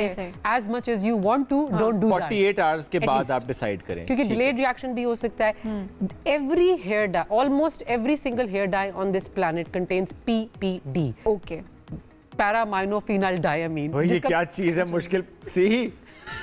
PPT, presentation होती थी। But the point is that PPD is the thing, that's the culprit। और वो सबसे मजे की बात ये कि सिर्फ हेयर डाई में नहीं है, वो आपकी फोटोग्राफी वाला जो इक्विपमेंट है उसमें भी है, वो आपकी टेक्सटाइल्स में है, तो देयर आर सर्टेन फैब्रिक्स, रबड़ में है, so there are lots of pigmented things जिसमें है। तो इसलिए कुछ लोगों को समझ ही नहीं आती बहुत सालों तक कि उनको किस चीज से रिएक्शन हो रहा है, because you might not be dyeing your hair। मसला PPT से ही होगा। PPD से। एक कॉलर है, अली नकवी हैं फ्रॉम कराची। अस्सलाम वालेकुम अली, क्या कहना चाहेंगे? अलैकुम। मैंने डॉक्टर रूबिया से सवाल करना था बालों के हवाले से। जी कीजिए प्लीज। कि दो क्वेश्चन से, एक ये कि बाल जो है वो काफ़ी वीक हो गए। स्टार्टिंग में हेयर स्प्रे और हेयर कलर में काफ़ी यूज़ करता था, स्टाइलिंग प्रोडक्ट्स, तो उसके बाद जो है अब इतने ज़्यादा वीक हैं, समझ लें कि नॉर्मल तो ठीक है, अब अगर नहा कर निकलो तो स्काल्प नज़र आता है, गीले गीले जब बाल हों तो ठीक है। और दूसरा ये कि क्या इसको ट्रीटमेंट के लिए मैं PRP बगैर किसी से कंसल्ट के करवा सकता हूँ या कोई दूसरा ट्रीटमेंट? क्योंकि ऐसा है कि हर 2 से 3 मंथ के गैप के बाद जो है बाल क्योंकि हल्के हल्के वाइट भी हैं तो फिर मैं कोई ना कोई हेयर कलर करता रहता हूँ। डिफरेंट ब्रांड्स कोई सिलेक्टिव नहीं है। ठीक, सही हो गया। अच्छा डॉक्टर साहब, वाकई जब बाल गिरना शुरू हो जाते हैं लोगों के या वीक होना शुरू हो जाते हैं तो लोग पीआरपी की तरफ भी जा रहे होते हैं। कॉलर है, एक और कॉल लेते हैं, उसके बाद जरा इस क्वेश्चन पे हम आते हैं। इब्राहिम है हमारे साथ। इमरानुल्लाह है गालिबन। इब्रारुल्लाह हमारे साथ हैं जी। इब्रार, क्या कहना चाहेंगे? जी डॉक्टर साहब से मुझे पूछना था कि मेरे बाल सफेद हो, मैं एफएससी का स्टूडेंट हूँ, मेरा 20 साल है जी, इसका क्या इलाज हो सकता है? क्या एज है आपकी? 20 साल, एफएससी का स्टूडेंट हूँ मैं। 20 साल के और बाल सफेद हो रहे हैं, बहुत जल्दी, बहुत जल्दी। तो अब्रार साहब, first of all my sympathies, जिन लोगों के यंग एज में बाल सफ़ेद होने शुरू हो जाएं, I fully sympathise with them because I know कि आगे बड़ी लॉन्ग स्ट्रगल है उनकी। And it might be that आज आपको कोई प्रॉब्लम ना हो डाई करने से, कल को भी हो सकता है। तो it's a very sad life in that sense. लेकिन जब बॉडी में कहीं पे डी पिगमेंटेशन हो जाए, यानी कि आपके बाल, सर के बाल सफ़ेद हो जाएंगे जहाँ पर सर्टन कंडीशंस में धब्बे पड़ जाते हैं सफ़ेद, we can't bring pigment back. अच्छा, मुझे नहीं पता कि लोग ये क्यों समझते हैं कि कोई केमिकल्स खाने से, विटामिन्स खाने से। ये इतनी इंपॉर्टेंट बात आप करें, चूंकि हम अक्सर देखते हैं इंस्टाग्राम पे, फेसबुक पे आता है जी कि बस ये आप लगाएं और आपके सफेद बाल फिर से काले हो जाएंगे। And this is not physically possible. Yes, there are certain times जब ये खुद रिवर्स हो जाता है। अच्छा, so there are young age में बच्चों में कुछ में होता है, तो there are certain types of conditions जिसमें हो जाता है reverse, and they have a reserve, they can build melanin and they can bring it back. But generally speaking जब आपकी डीपिगमेंटेशन शुरू हो जाए तो वो नहीं वापस आ सकती है, एडल्ट्स में स्पेशली। एग्जैक्टली। तो इस चीज के पीछे ना भागिएगा, गिमिक्स के पीछे ना भागिएगा, जबरदस्ती के टोटकों के पीछे ना भागिएगा, और वैसे भी जिस्म के अंदर कोई ऐसी चीज ना डालें जिसका आपको पता ही नहीं कि उसके अंदर है क्या। तो द फकियान्स and all that as well as like medicine. मुझे एक बहुत कॉमन सवाल पूछा जाता है कि जी कैन आई हैव मल्टीविटामिन्स? मतलब क्यों भाई, व्हाई आर वी खुद से क्यों आप सोच लिया आपने? And why are you obsessed with taking multivitamins? Remember one thing which I tell everybody, your multivitamin is a chemical that was made in a factory, and that factory might be a jhompadpatti or a dhaba in a third world country, or it might be a really posh factory, but ultimately it's a chemical. We're putting various chemicals in and creating something, and then वो shelf life होती है उसकी साल 2 साल, क्योंकि उसने दुकान पे भी जिंदा रहना है। बाजू का तो हम ये भी देख रहे होते हैं कि वो एक्सीड भी कर जाता है आपकी 100%। आपका अगर ग्लास फुल है, why would you put more water in it? Exactly. और वो आप शायद उसकी कमी से इतना आप मुतासिर नहीं होंगे जितना ज्यादा से आप जो है मुतासिर हो जाएंगे। विटामिन ए की excess can cause lots of problems. इसीलिए प्रेग्नेंट औरतों को हम लिवर नहीं खाने देते, विटामिन ए चीजें नहीं खाने देते, क्योंकि बेबी डेवलप कर रही होती है। It's really harmful for us. और हम ऐसे फकियां मारे विटामिन की थिंकिंग कि शायद हम ज्यादा अच्छे हो जाएंगे, ताकतवर हो जाएंगे और खूबसूरत हो जाएंगे। खूबसूरती अंदर से आती है और हेल्दी लिविंग और हेल्दी लाइफस्टाइल से आती है। तो इसलिए डोंट गो आफ्टर दीस। लेकिन ऐसा क्या करें कि बाल सफेद ना हो? यानी मैं ये अपने ख्याल रखने से मुताल्लिक जनरली स्पीकिंग आप स्ट्रेस कम लें। Stress is an important factor. एक चीज ये कि हेल्दी लाइफस्टाइल, जो हर बंदा मेरे से पूछता है डॉक्टर साहब कोई एक चीज बता दे जिससे मैं बिल्कुल ठीक हो जाऊं, and I tell them every single time, and it's not a secret either, कि एक्सरसाइज करें, खाना ग़िज़ा अच्छी रखें, 6 से 8 घंटे की नींद पूरी करें। ये 3 जो है लिटरली आपके जो है they should be pillars of your life. ठीक है। So if you sleep 6 to 8 hours a day, exercise regularly and eat healthy. और जिनको इससे भी फर्क नहीं पड़ता वो क्या करें? अच्छा, अब अगर ऐसा हो रहा है, कैसी सिचुएशन हो रही है, तो आपके पास 2 सूरतें हैं। एक आप अच्छे डॉक्टर से मिले आके, दूसरा आप समझौता कर ले। तो आप डिसाइड कर ले कि आपने क्या। ज्यादातर लोग जो है समझौता करने पे इत्तेफाक करते हैं, वो कहते हैं ठीक है समझौता कर लेते हैं। डॉक्टर के पास जाएं, क्या मसला है? ऑब्वियसली डॉक्टर से कंसल्ट करें। आफ्ताब, अगर डॉक्टर भी कह दे कि अब मैं सिम्पैथी कर सकती हूं आपसे क्योंकि बहुत जल्दी हो गया, फिर कुछ नहीं हो सकता। आफ्ताब है जी। आफ्ताब क्या कहना चाहेंगे? मेरा डॉक्टर साहब अस्सलाम वालेकुम। वालेकुम सलाम। ये डॉक्टर साहब से एक सवाल ये था कि जैसे कि जेनेटिकली एक बच्चा पैदा होता है और उसके बाल जो है ना ऑटोमेटिकली सफेद हैं। ऐसा होता है, बच्चा पैदा होता है, न्यूबॉर्न बेबीज उनके बाल में भी होता है। There are certain disorders as well. ठीक है, आपका सवाल क्या है आफ्ताब? ना एक वाइट पट्टी थी, अब वो पूरे सर, हम जब मतलब यानी कि व्हेन वी गेट मतलब हम जब पैदा हुए तो हमारे सर में हो गए सारे, तो अब वो बच्चा क्या करे? ओके, इस पर कमेंट करने से पहले एक और कॉलर ले लेते हैं। आसमा हमारे साथ। अस्सलाम वालेकुम, क्या कहना चाहेंगी? लाइन ड्रॉप हो गई है, चलें आप इसको रिस्पॉन्ड कीजिए। So yes, this is a condition called piebaldism. अब obviously मैंने पेशेंट देखा नहीं हुआ, so I can only give a generic answer. But yes, इस तरह के डिसऑर्डर्स है, बिलीव इट और नॉट, एक कंडीशन है जिसमें आपकी सिर्फ एक पट्टी होती है और उस पट्टी पे पूरे सिर्फ उस पट्टी में बाल सफेद हो जाते हैं। आप प्लीज इसकी बिल्कुल टेंशन ना लें। आप जो मैं एक इंपॉर्टेंट चीज जेनेटिक प्रॉब्लम्स के बारे में एक इंपॉर्टेंट चीज हर मरीज को बताती हूँ, और आई थिंक अगर कोई भी किसी के घर में कोई जेनेटिक किसी भी किस्म की जेनेटिक प्रॉब्लम है, वो ये बात देखे। आप गूगल करें जो आपका condition what ever the name is, और आप सेलिब्रिटीज उसके साथ लिखें। उस चीज से आपको इतनी रीअश्योरेंस मिलती है। दुनिया में बहुत से सेलिब्रिटीज हैं जिनमें ऐसे ऐसे जेनेटिक मसाइल पाए जाते हैं जिसका वो इलाज नहीं कर पाए हैं।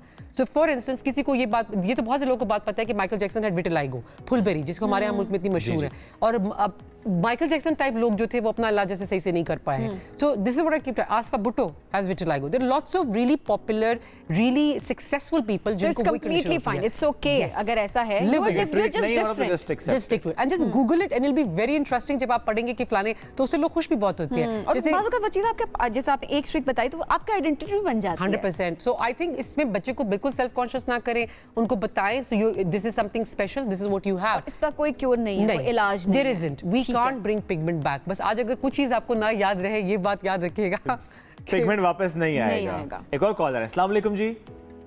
वालेकुम सलाम। क्या पूछना चाहेंगे? मैं ये पूछना चाहूंगा कि 35 से 36 साल मेरी एज है और बाल मेरे वाइट हो रहे हैं और कमजोर हो रहे हैं, तो उस वाले से पूछना चाहूंगा कि ये वक्त के मुताबिक ही वाइट हो रहे हैं या वैसे ही कोई कमजोरी है आपके घर में? वैसे क्या बाकी बहन भाई या किसी और के भी इसी तरह वाइट हुए इस एज में? जी आपके घर में किसी और के भी इसी एज में वाइट हुए बाल, इसी पैटर्न पे? नहीं, ऐसा कुछ भी नहीं है। कोई डाई कराया कभी आप? मैं अकेला हूँ।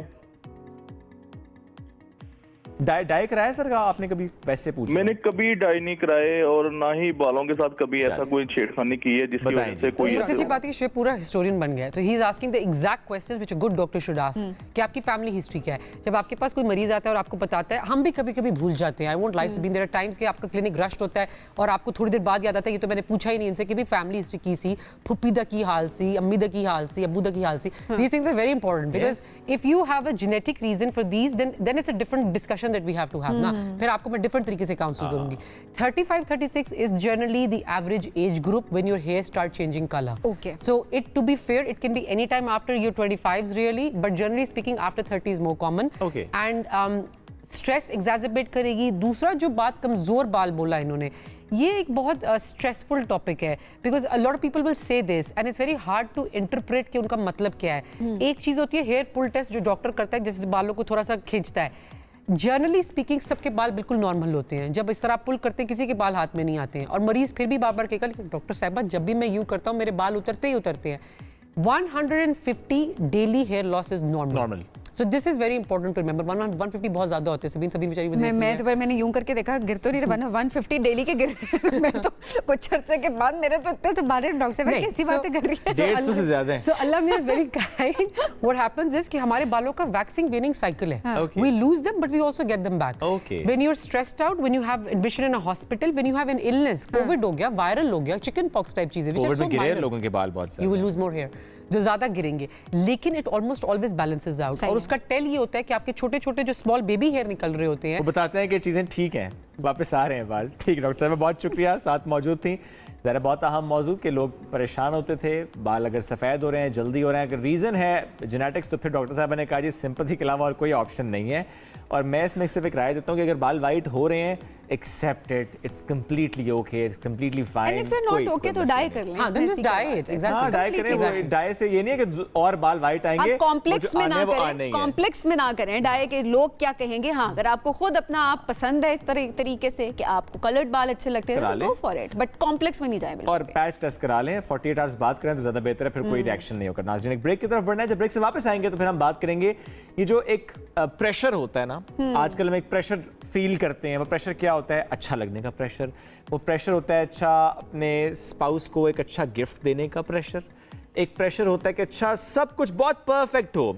ये प्रेशर क्यों हो रहा है? ये प्रेशर क्यों बिल्ड हो रहा है? क्योंकि हम एक आइडियल लाइफ क्रिएट करनी है जो हम सोशल मीडिया पे देखते हैं, और वो करने वाले ये भूल जाते हैं कि इससे एक आम शख्स के ऊपर, एक आम लड़की के ऊपर, एक आम बच्चे या बच्ची के ऊपर किस तरह से असर होता है। बात करेंगे ब्रेक के बाद। Stay with us. जरा बात करते हैं उस एक दुनिया की जिसमें हम सब खो जाते हैं और हमें लगता है कि बस वही रियलिटी है, जो देख रहे हैं वही सच है, और वैसे ही अपनी लाइफ को आपने बनाना है कि वो एक आइडियल सिचुएशन क्रिएट हुई है और उस कंपटीशन में हम सब लग जाते हैं। और वो है जी डिजिटल मीडिया की दुनिया, यानी वर्चुअल वर्ल्ड, जहाँ पे हमें सब कुछ अच्छा नजर आ रहा होता है। और उसमें भी सबीन इन्फ्लुएंसर्स की जब हम बात करते हैं, लगता यह है कि एक रिस्पॉन्सिबल कंटेंट क्रिएशन नहीं हो रही है। मैं पाकिस्तान के पर्सपेक्टिव से बात करूंगा, मेरी राय है वो गलत हो सकती है, आप जरूर आपने कॉल कीजिए, अपनी राय शेयर कीजिए। बहुत अच्छा काम कर भी रहे हैं। मैंने तभी कहा ना कि कुछ लोग ऐसे हैं जो रिस्पॉन्सिबल कंटेंट क्रिएट नहीं कर रहे। एग्जैक्टली, लेकिन बहुत सारे लोग, मैं ये बात कहूंगी कि ऐसे हैं जो कि एक ऐसी सिचुएशन क्रिएट कर देते हैं सोशल मीडिया पे जिससे एक आम घर की लड़की, एक आम फर्द, बच्चे बच्चियां किस तरह से मुतासिर हो रही होती है। मुझे वैसा इवेंट चाहिए, मुझे वैसा गिफ्ट चाहिए, मुझे वैसा सरप्राइज चाहिए, मुझे वैसा दिखना है, मुझे वो करना है, मुझे वहां जाना है क्योंकि उसने ऐसा किया और था। ये काफी नहीं है, वो काफी है हमारे लिए, और मतलब वो कभी खुश ही नहीं रह रहे होते और उसकी ये वजह होती है।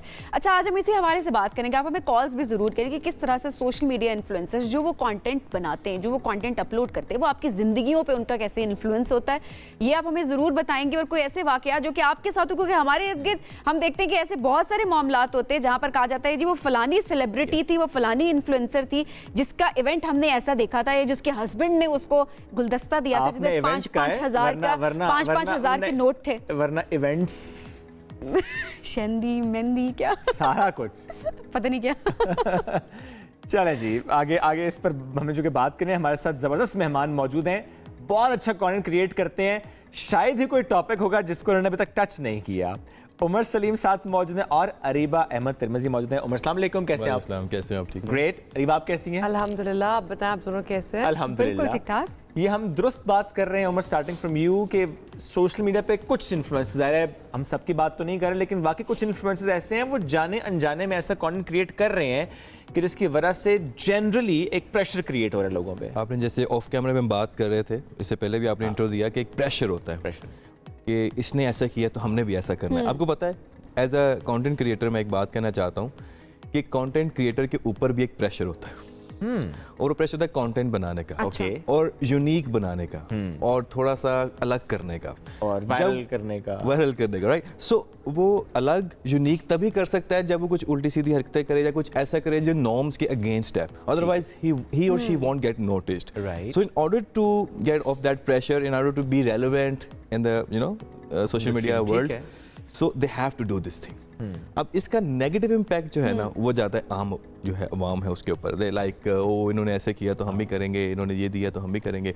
सो हम एक अनरियलिस्टिक एक इमेजिनेशन बना लेते हैं, एक थोड़े से हमारी माइंडसेट भी मटेरियलिस्टिक हो जाता है कि बजाय जैसे किसी ने ऑडी ले ली है, फॉर्च्यूनर ले ली है, राइट, आपको अपनी आल्टो बुरी लगने लग जाती है, इवन दो कि दैट इज अ गुड आपकी कन्वेंस है, आप उसको हालांकि आप कंपेयर करें किसी बाइक वाले से, साइकिल वाले से, यू आर ब्लेस्ड अल्हम्दुलिल्लाह, राइट, अगेन बिकॉज उसके पास फॉर्च्यूनर, आपके पास जो ऑलरेडी चीज़ें मौजूद हैं, ब्लेसिंग मौजूद है, वो आपको बुरी लगने लग जाती है। तो किसी ने कहा है कि मजीद की तलब से पहले मौजूद का शुक्र लाजम है, तो वो हम नहीं करते, एंड डायरेक्ट हम फिर वही अनरियलिस्टिक चीज़ें। एंड अच्छा, अब मैं कहता हूँ कि एक इंस्पिरेशन के लिए बात ठीक है, अगर हम इसको पॉजिटिव वे में लें कि यार उसने ये गाड़ी ली है तो मैं भी लूँगा, एक इंस्पिरेशन है, एक मोटिवेशन है, but this is for mature people जिनके माइंडसेट मैच्योर है, जो अच्छा, इन्फ्लुएंसर्स को ज़्यादातर कौन लोग देखते हैं? बच्चे। आप इनके वो डेमोग्राफिक देखेंगे, 7-8 साल के बच्चों से लेके टीनेजर्स सारे इनको देखते हैं, लेकिन वो मैच्योर नहीं होते, ठीक है। अब वो चीजें देखकर डिमांड करते हैं अपने पेरेंट्स से, ये चाहिए, यहाँ पर आकर जो है ना असल मसला। अच्छा, वैसे में जिस तरह अरीबा इन्फ्लुएंसर इन्फ्लुएंस होता है, अब आप ये नहीं कह सकते कि आप वायरल होने की वजह से आपके ऊपर प्रेशर है, आपके ऊपर प्रेशर जरूर है, लेकिन जब आप अपने नाम के साथ इन्फ्लुएंसर लगा देते हैं तो ऑब्वियसली वो हर एज ग्रुप के बच्चे देख रहे हैं, वो लोग देख रहे हैं, जाहिर सी बात है उनके ऊपर इन्फ्लुएंस होता है उस चीज का, रिस्पॉन्सिबिलिटी जाहिर है, वो तो आपको कहीं नहीं भूलनी चाहिए कि आप एक बैलेंस जरूर क्रिएट करें। ईद पे मैं देख रही थी आप बहुत सारे इन्फ्लुएंसर्स जो कि मैं बड़ी हैरान हुई देखी, और कुछ लोगों ने उसमें वीडियोस भी जरूर बनाई कि गुलदस्ता दिया जा रहा है, 5-5 हज़ार के नोटों का गुलदस्ता है वो आप दे रहे हैं, कुछ 5-5 लाख ईदियां दे रहे हैं, और उसके बाद वो सोशल मीडिया पर शो ऑफ भी करे, जी हमारे मियाँ नहीं हमें तो 1 लाख चाहिए, आप 4 लाख रखें, मतलब 1 लाख चाहिए, बस आप मुझे 1 लाख दे दें। इस तरह का कंटेंट जब हम देख रहे होते हैं, एक आम लड़की वो अपने मियाँ से कैसे खुश होगी? अब आप सारी चीज़ मैच्योरिटी पे भी नहीं डाल सकते। हाँ, डेफिनेटली आपने बड़ी प्यारी बात की कि इन्फ्लुएंसर जब आप अपने नाम साथ लगा देते हैं ना, आप देखें आप मुतासिर कर रहे हैं लोगों को, राइट। आप कंटेंट अपना डिसाइड कर सकते हैं what you are putting up YouTube पे या कहीं भी, लेकिन आप ये नहीं डिसाइड कर सकते कि कौन आपको देख रहा है और वो क्या सोच रहा है। जैसे उमर ने ये बात की कि हमारे अंदर एहसास कमतरी डेवलप हो रहा है इस तरह की चीज़ों को देख के। और ईद पे आपने जो बात की, मैंने भी देखा वो गुलदस्ता, ईदियाँ और ये वो।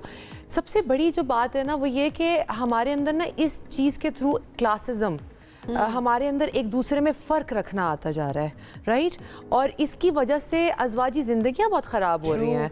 आप देखिए गलत एक्सपेक्टेशंस हैं। मेरे ख्याल से एक बीवी को पता होना चाहिए कि मेरे शौहर की इस्तात कितनी है, वो मुझे कितना दे सकता है, राइट? हर शौहर का होता है कि वो अपनी बीवी को खुश करने के लिए दे, गुलदस्ता दे। अगर आपके शौहर ने फूलों का गुलदस्ता दिया, पैसों के नोटों वाला नहीं दिया, 5-5 हज़ार के नोट का, वो भी तो पैसों उसमें भी खुश हो जाए। That is effort. गुलदस्ता आजकल महंगाई में अगर आपको ला के दे रहे हो, 5,000 है ना, प्यार देखे ना उसके पीछे। प्यार है। जो नोटों की खुशबू है, फूलों की खुशबू का मुकाबला नहीं।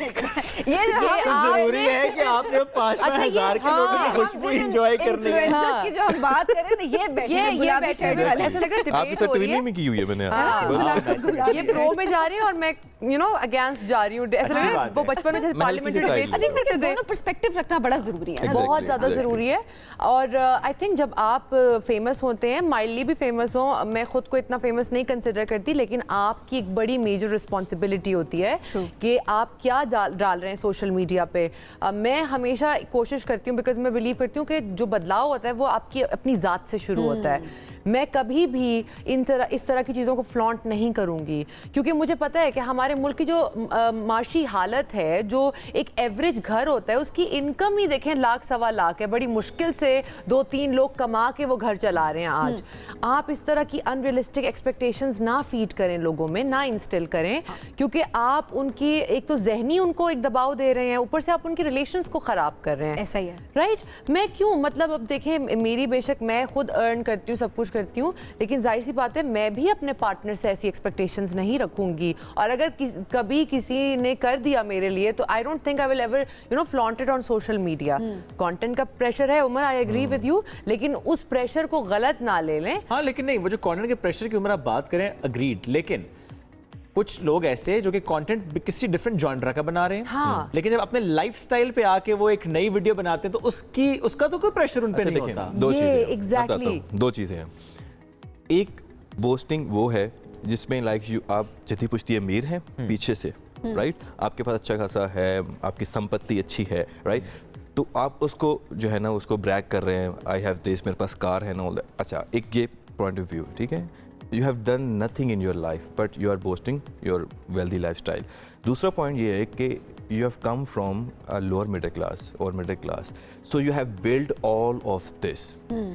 अब इस सूरत में अगर आप किसी को कर रहे हैं कि आप ये दिखा रहे हैं, तो ये मेरे ख्याल में एक इंस्पिरेशन और एक मोटिवेशन भी है। हाँ, अगर उस अंदाज से दिखा रहे हैं कैसे, क्योंकि मैं बिल्कुल यहाँ पे था, मैंने मेहनत की, मैंने ये रास्ता चुना, मैंने ये चैलेंजेस फेस किए और मैं आज भी हासिल कर पाया, ताकि आपको मोटिवेशन, दैट्स अंडरस्टैंडेबल।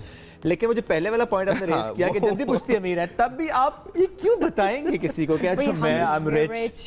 एग्जैक्टली। अब हमारे दोस्त ने लिए, भट्टी ने, माशाल्लाह, भट्टी का मैं हमेशा ये उसको क्रेडिट देती हूँ इस चीज़ का, and I really look up to him. उसने बहुत मेहनत की है। He started from a very humble background. अभी रिसेंटली ही गॉट अ गुड कार, उसने एक SUV ली और बहुत मेहनत से, क्योंकि एज फ्रेंड्स हमने उसका वो स्ट्रगल और मेहनत देखी है। It took him, I am sure कि उसने शो ऑफ नहीं किया, बल्कि उसे इंस्पायर करने की बताया होगा, कहोगे आई एम हैप्पी कि मैंने मेहनत से हासिल किया। आल्सो ही नोज कि जिसके पास नहीं होता जिस टाइम पे, वो कैसा फील करता है। सो ऐसे लोग, उनके दिल में ज्यादा हमदर्दी होती है इस तरह की। अच्छा, अब ये सवाल आप दोनों से है मेरा। हमने देखा है कि अभी टाइम चेंज हो रहा है, इन्फ्लुएंसर्स के पर्सपेक्टिव से आप देखें, बहुत सारे यूट्यूबर्स हैं हमारे, अब वो व्लॉग्स, वो कंटेंट ज्यादा चलता है जो कि ऑर्गेनिक होता है। हमने बहुत सारे ऐसे, हमने शिराजी को बुलाया था अपने शो में, इससे पहले वो छोटा सा बच्चा, कोई लेविश लाइफस्टाइल नहीं है, कोई ऐसा शो ऑफ वाली कोई चीज नहीं है, जस्ट अपना इलाका देख रहा है और वो नेचुरल है। और देखें आज कौन उसको नहीं जानता। उसने गाड़ी भी जो ली है वो नई यूज गाड़ी लिया और बड़े उसको तरीके से। और इसके अलावा आपके साथ भी एक छोटी लड़की होती है, मून व्लॉग्स के नाम से, प्रॉब्ली मुझे उसका नाम, सॉरी, बिस्मा, मुझे उसको भी मैं अगर देखती हूँ, कोई लेविश लाइफस्टाइल वो भी नहीं दिखाती, शी इज वेरी नेचुरल और वो कंटेंट भी बहुत अच्छा चलता है। अब मल्टीपल ऐसी चीजें हम देख रहे होते हैं कि लोग अपने गांव से अपने घरों में बैठकर वो ओरिजिनल कंटेंट लोगों को तो लोग पसंद करें, फिर कैसा प्रेशर।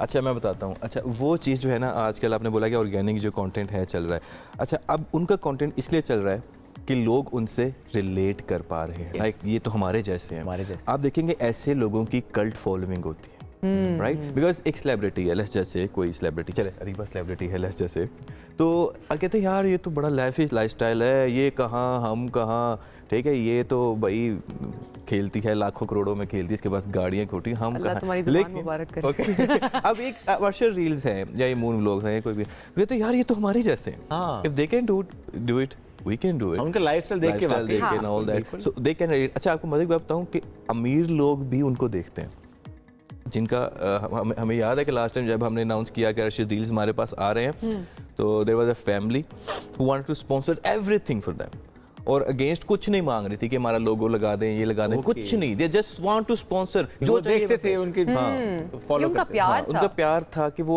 अच्छे खासे अमीर, उन्होंने बोला ये उसने आने जाने का एक्सपेंस मेरा, रहने का एक्सपेंस मेरा, ये ले पैसे इनको दे दें, सो आई वाज लाइक वाओ कि एक कैसे रिलेट कर पा रहे हैं अमीर। सो मेरे ख्याल में अगर आप ऑर्गेनिक रहते हैं, एक most important thing is that आप अपने कंटेंट में कुछ वैल्यू ऐड करें, बिल्कुल वैल्यू ऐड करें। रील्स जो है ना वो कुछ ना कुछ मैसेज दे देते हैं इस्लामिक पॉइंट ऑफ व्यू से। मैंने भी जब अपना पॉडकास्टिंग बनाने शुरू किए थे, पहले मैं जस्ट एंटरटेनमेंट के हद तक बनाता था, फिर मैंने उसके अंदर एक छोटा सा segment at the end add कर दिया कि कोई मैसेज, कुछ वैल्यू, कुछ एक पैगाम चला जाए, ताकि वो बेजा ना जाए कि एक सिर्फ एंटरटेनमेंट ना हो, एक मैसेज भी जाए।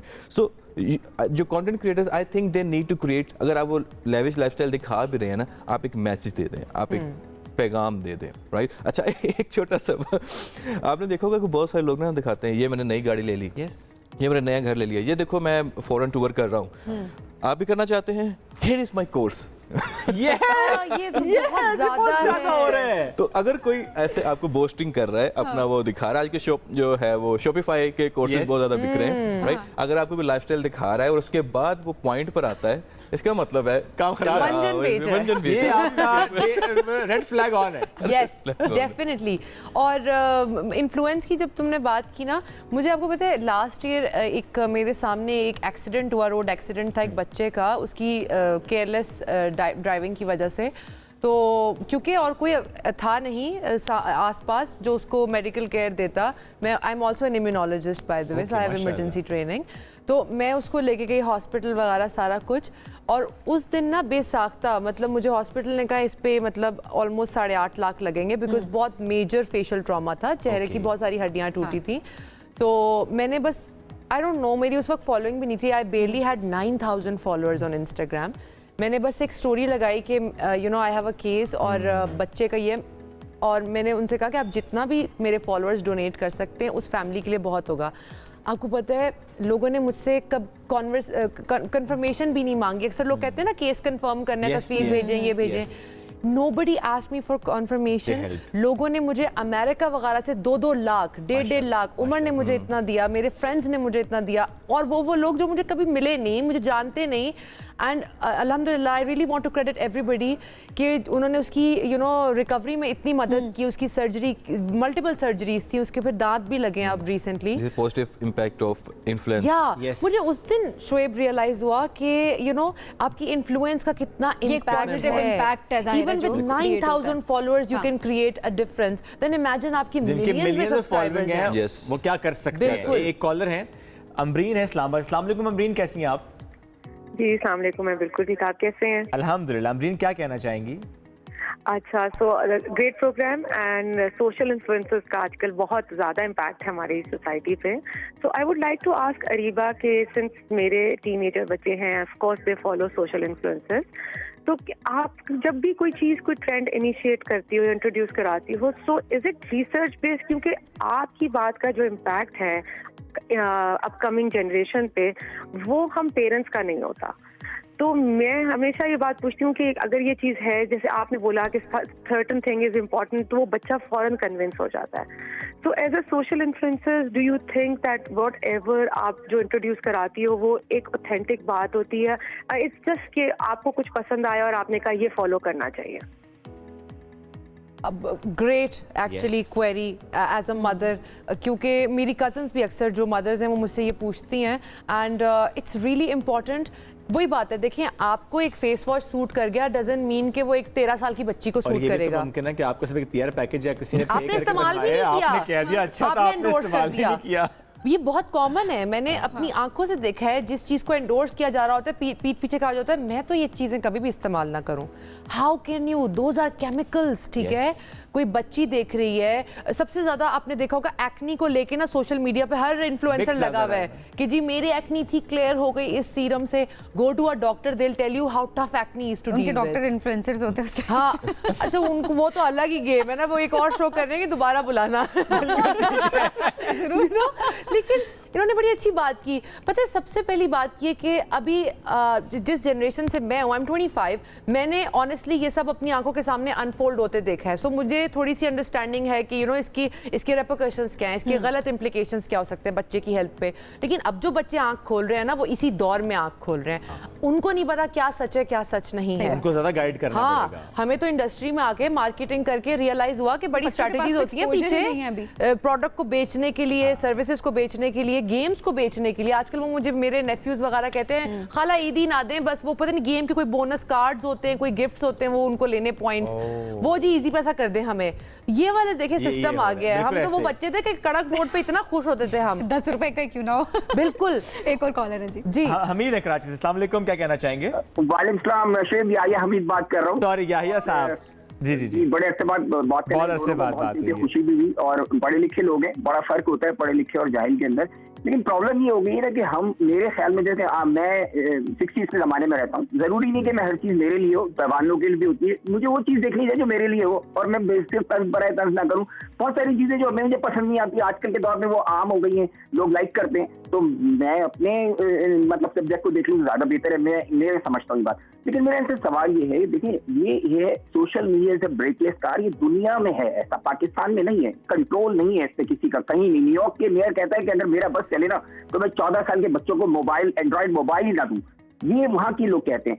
सवाल ये है कि कुछ इसकी बाउंड्री सेट होनी चाहिए, नहीं होनी चाहिए। एक तो ये सवाल, क्योंकि देखिए इतनी फजूल, इतनी वाहियात चीजें आ रही हैं, व्लॉगर्स इतने चीजें बना रहे हैं जिसका बहुत नेगेटिव असर पड़ता है। लेकिन बच्चा है ना, अब पहले तो बड़े लोग के हाथ में, अब बच्चे के हाथ में भी वो देख रहा है, उसका माइंड छोटा सा जाहिर है वो पॉल्यूट हो जाएगा। ये ऐसा बहुत इंपॉर्टेंट पॉइंट है। ये उमर भाई से मैं इसको रिस्पॉन्ड कर, चूंकि वो कहते हैं वो प्रेशर बहुत होता है कंटेंट क्रिएटर पे कि प्रेशर में वो कंटेंट बना रहे हैं। एक बात मैंने बोली थी, पहाड़ के नीचे आ गया। मजा आता है। मैंने असल में थोड़ा डिबेट को बैलेंस करने की कोशिश की थी। मैंने थोड़ा सा कंटेंट क्रिएटर की साइड ली थी कि चले यार, क्योंकि this is true because as a content creator मेरे पे बहुत प्रेशर वाली बात तो वी एग्रीड। अच्छा, जहाँ तक ये बात है कंट्रोल करने की, this is really difficult, right. This is, ये ऐसा नहीं है कि हार्ड एंड फास्ट है कि ये बाउंड्री लगा दी। जैसे गूगल है, गूगल के ऊपर फिल्टर लगे, फैमिली फिल्टर्स लगे हुए, राइट। आप कोई चीज़ सर्च करते हैं ना, तो अगर फैमिली फिल्टर ऑन है तो वो चीज़ें आपको जो 18+ है आपको नजर नहीं आएंगी। सही है। और सोशल मीडिया की जहाँ तक बात है, इसमें कोई ऐसा फिल्टर नहीं है, लेकिन अनफॉर्चुनेटली उसमें ये है कि आप किसको फॉलो करते हैं, ठीक है।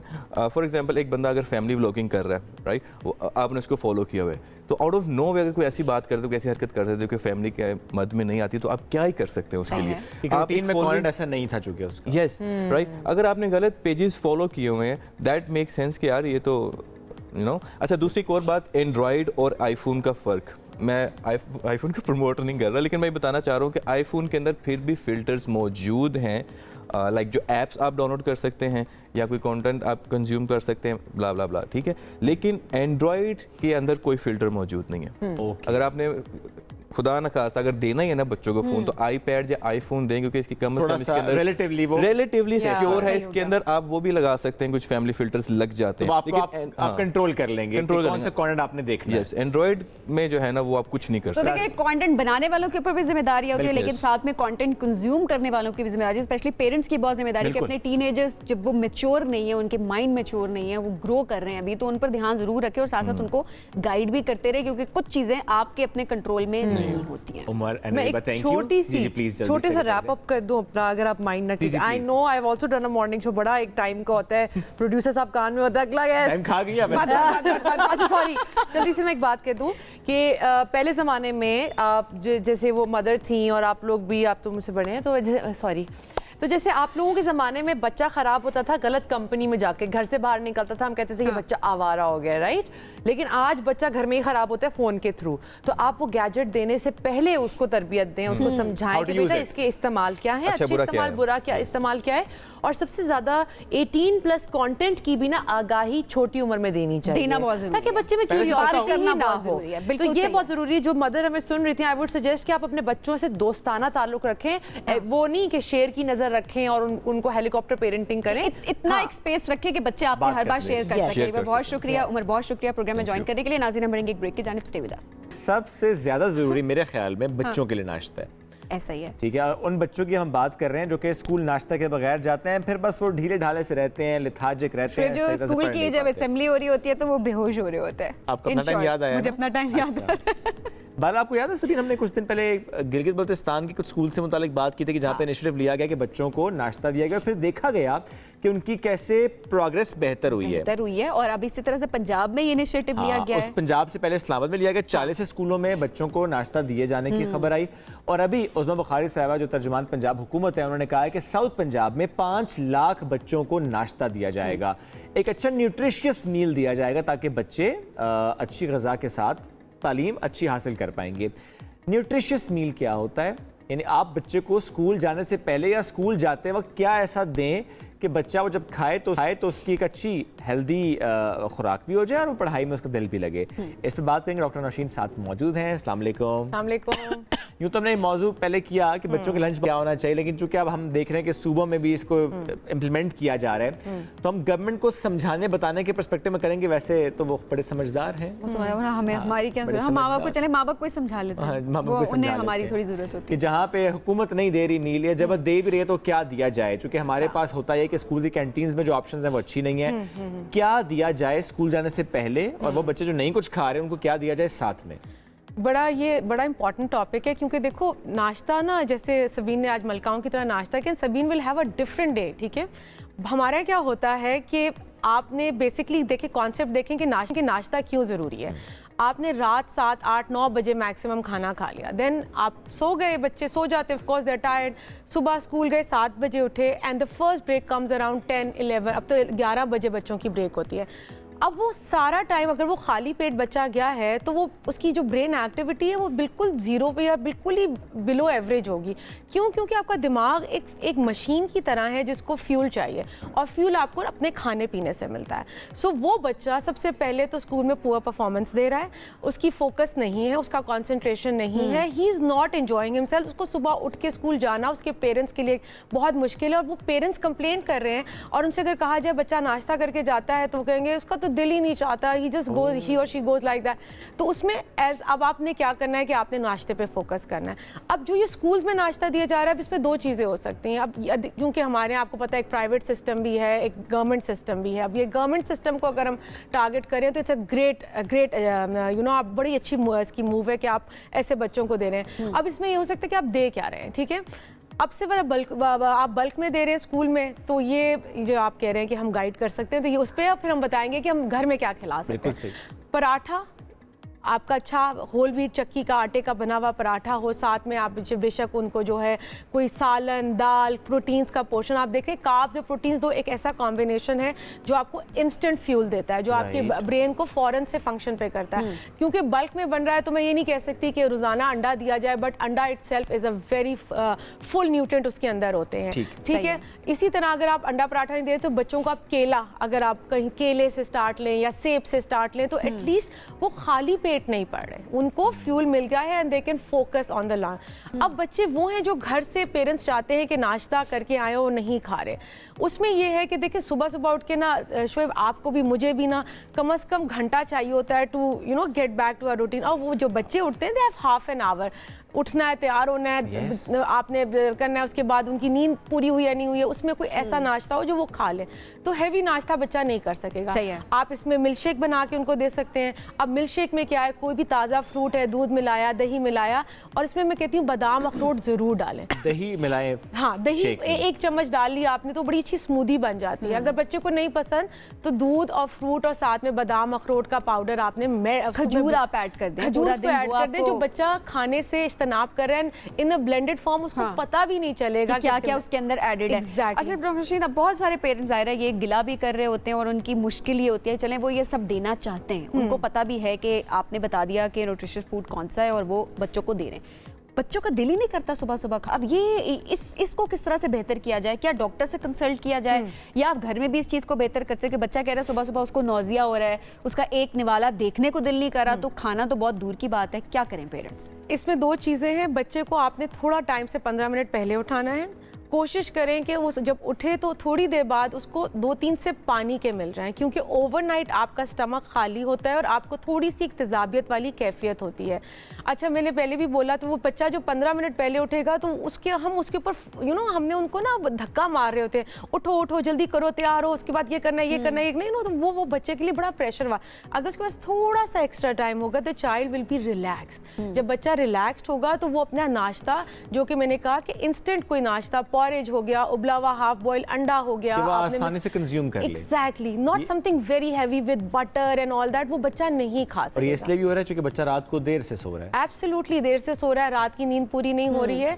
सेकेंडली, मैंने ये भी देखा है कि जो बावल एक्टिविटी है, स्टूल पास करना, वो बहुत ज़रूरी होता है। वो अक्सर बच्चे सुबह जल्दी में they should go to the washroom, they don't go. Being a doctor ये चीज़ बड़ी देखने में आई है।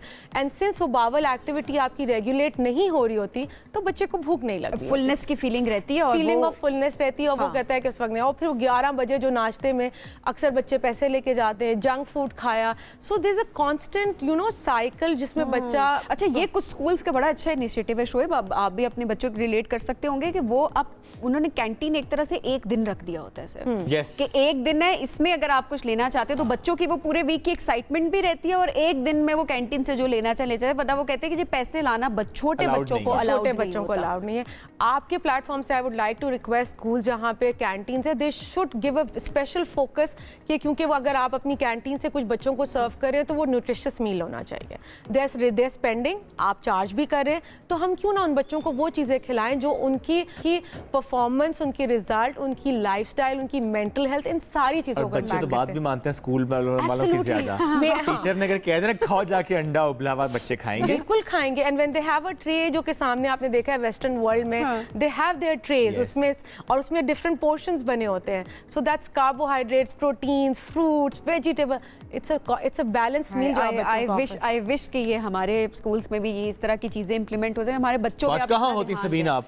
कहाँ होती, मैं भी आज अच्छा खाना खा रही होती, सुबह सुबह लच्छेदार पराठे ना खा रही हूँ। लेकिन सबीन, हमने जो टाइम गुजारा है उसमें हमारी मदर्स सुबह मुझे याद है हमारे टेबल पे फ्रेंच टोस्ट भी होता था, हमारी अम्मियाँ सुबह कुछ ना कुछ बना के रखा होता था, तो एक आध लगा भी दी जाती थी नाश्ता करने पे। आजकल तो बच्चे भी सेंसिटिव है ना कि आप उनको नहीं, जिन्होंने मार खाई भी है वैसे वो बच्चों को लगा के खिला भी रहे हैं आजकल। ज्यादातर ये भी हो रहा है। कितनी दफा मार खिलाओगे तो कोई ऐसी अप्रोच हो जिसमें बच्चा भी खुशी खुशी खाए। लेकिन ये बात सही है, अगर बच्चा टाइम से सोए, सुबह टाइम पे उठे, तो वाकई उस वक्त बच्चा खा लेता है कुछ। जब आप खुद साथ बैठ के खाएं तो बच्चा जरूर खाता है। ये नहीं कि आप बच्चे से कहना खाओ, खुद आप भी भागम दौड़ ऑफिस के लिए रेडी हो रहे हैं, बच्चे को तैयार करें ना, आप खुद खा रहे हैं तो बच्चा नहीं खाएगा। बच्चे को माहौल बना के देना, माहौल चाहिए ना जी। एक कॉलर है अलिशबा कराची से। अस्सलाम वालेकुम जी। अस्सलाम वालेकुम। वालेकुम सलाम, कैसी हैं आप? अल्लाह का शुक्र। मैंने भी इसी टॉपिक पे बात करनी है जो आप डिस्कस कर रहे हैं आज, नाश्ते का। बताइए। मैं तो एग्री नहीं करती, मेरे बच्चे तो 1 घंटे पहले उठ जाते हैं लेकिन उनसे एक टोस्ट फिनिश नहीं किया जाता। अब बताएं डॉक्टर साहबा, बच्चे उठ जल्दी रहे हैं, एक टोस्ट नहीं खाए। आप खुद साथ में से बैठे खाना खाती हैं, नाश्ता करती हैं? बैठे होते हैं, सुबह से लेके उनको वैन के आने का टाइम हो जाता है लेकिन उनका एक टोस्ट चाय खत्म नहीं हो रहा होता, उनको नोजिया फील हो रहा होता है कि उल्टी हो जाएगी हमें। आप भी तो टोस्ट के अलावा बड़े ना कुछ, आपने अगर सिर्फ टोस्ट खिलाना तो हो सकता है बच्चे का टोस्ट खाने का दिल ना कर रहा हो। जैसे आपको बताया, स्मूदी बना लें, जूस बना लें बच्चे के लिए, कोई उसको मिल्क शेक बना के दे दें। इसमें 2-3 फैक्टर्स हैं जो मैंने पहली बात की कि एक तो आप रात को बच्चा क्या टाइमली सो रहा है, नींद पूरी हो रही है, क्या बच्चे की बावल एक्टिविटी रेगुलेट है, अगर नहीं है तो वो बहुत इंपॉर्टेंट पार्ट है। अगर वो नहीं, क्योंकि आपका वेस्ट जब तक पेट में रहेगा तब तक आपको भूख लगेगी। सारे फैक्टर्स जो हैं ये मद्देनजर आपके बच्चा नाश्ता करना शुरू हो जाएंगे। डॉक्टर साहब बहुत शुक्रिया प्रोग्राम में ज्वाइन करने के लिए। इसी के साथ आज के प्रोग्राम से इतना ही। दोबारा मुलाकात कल नाश्ता करके फिर करेंगे। अल्लाह हाफिज।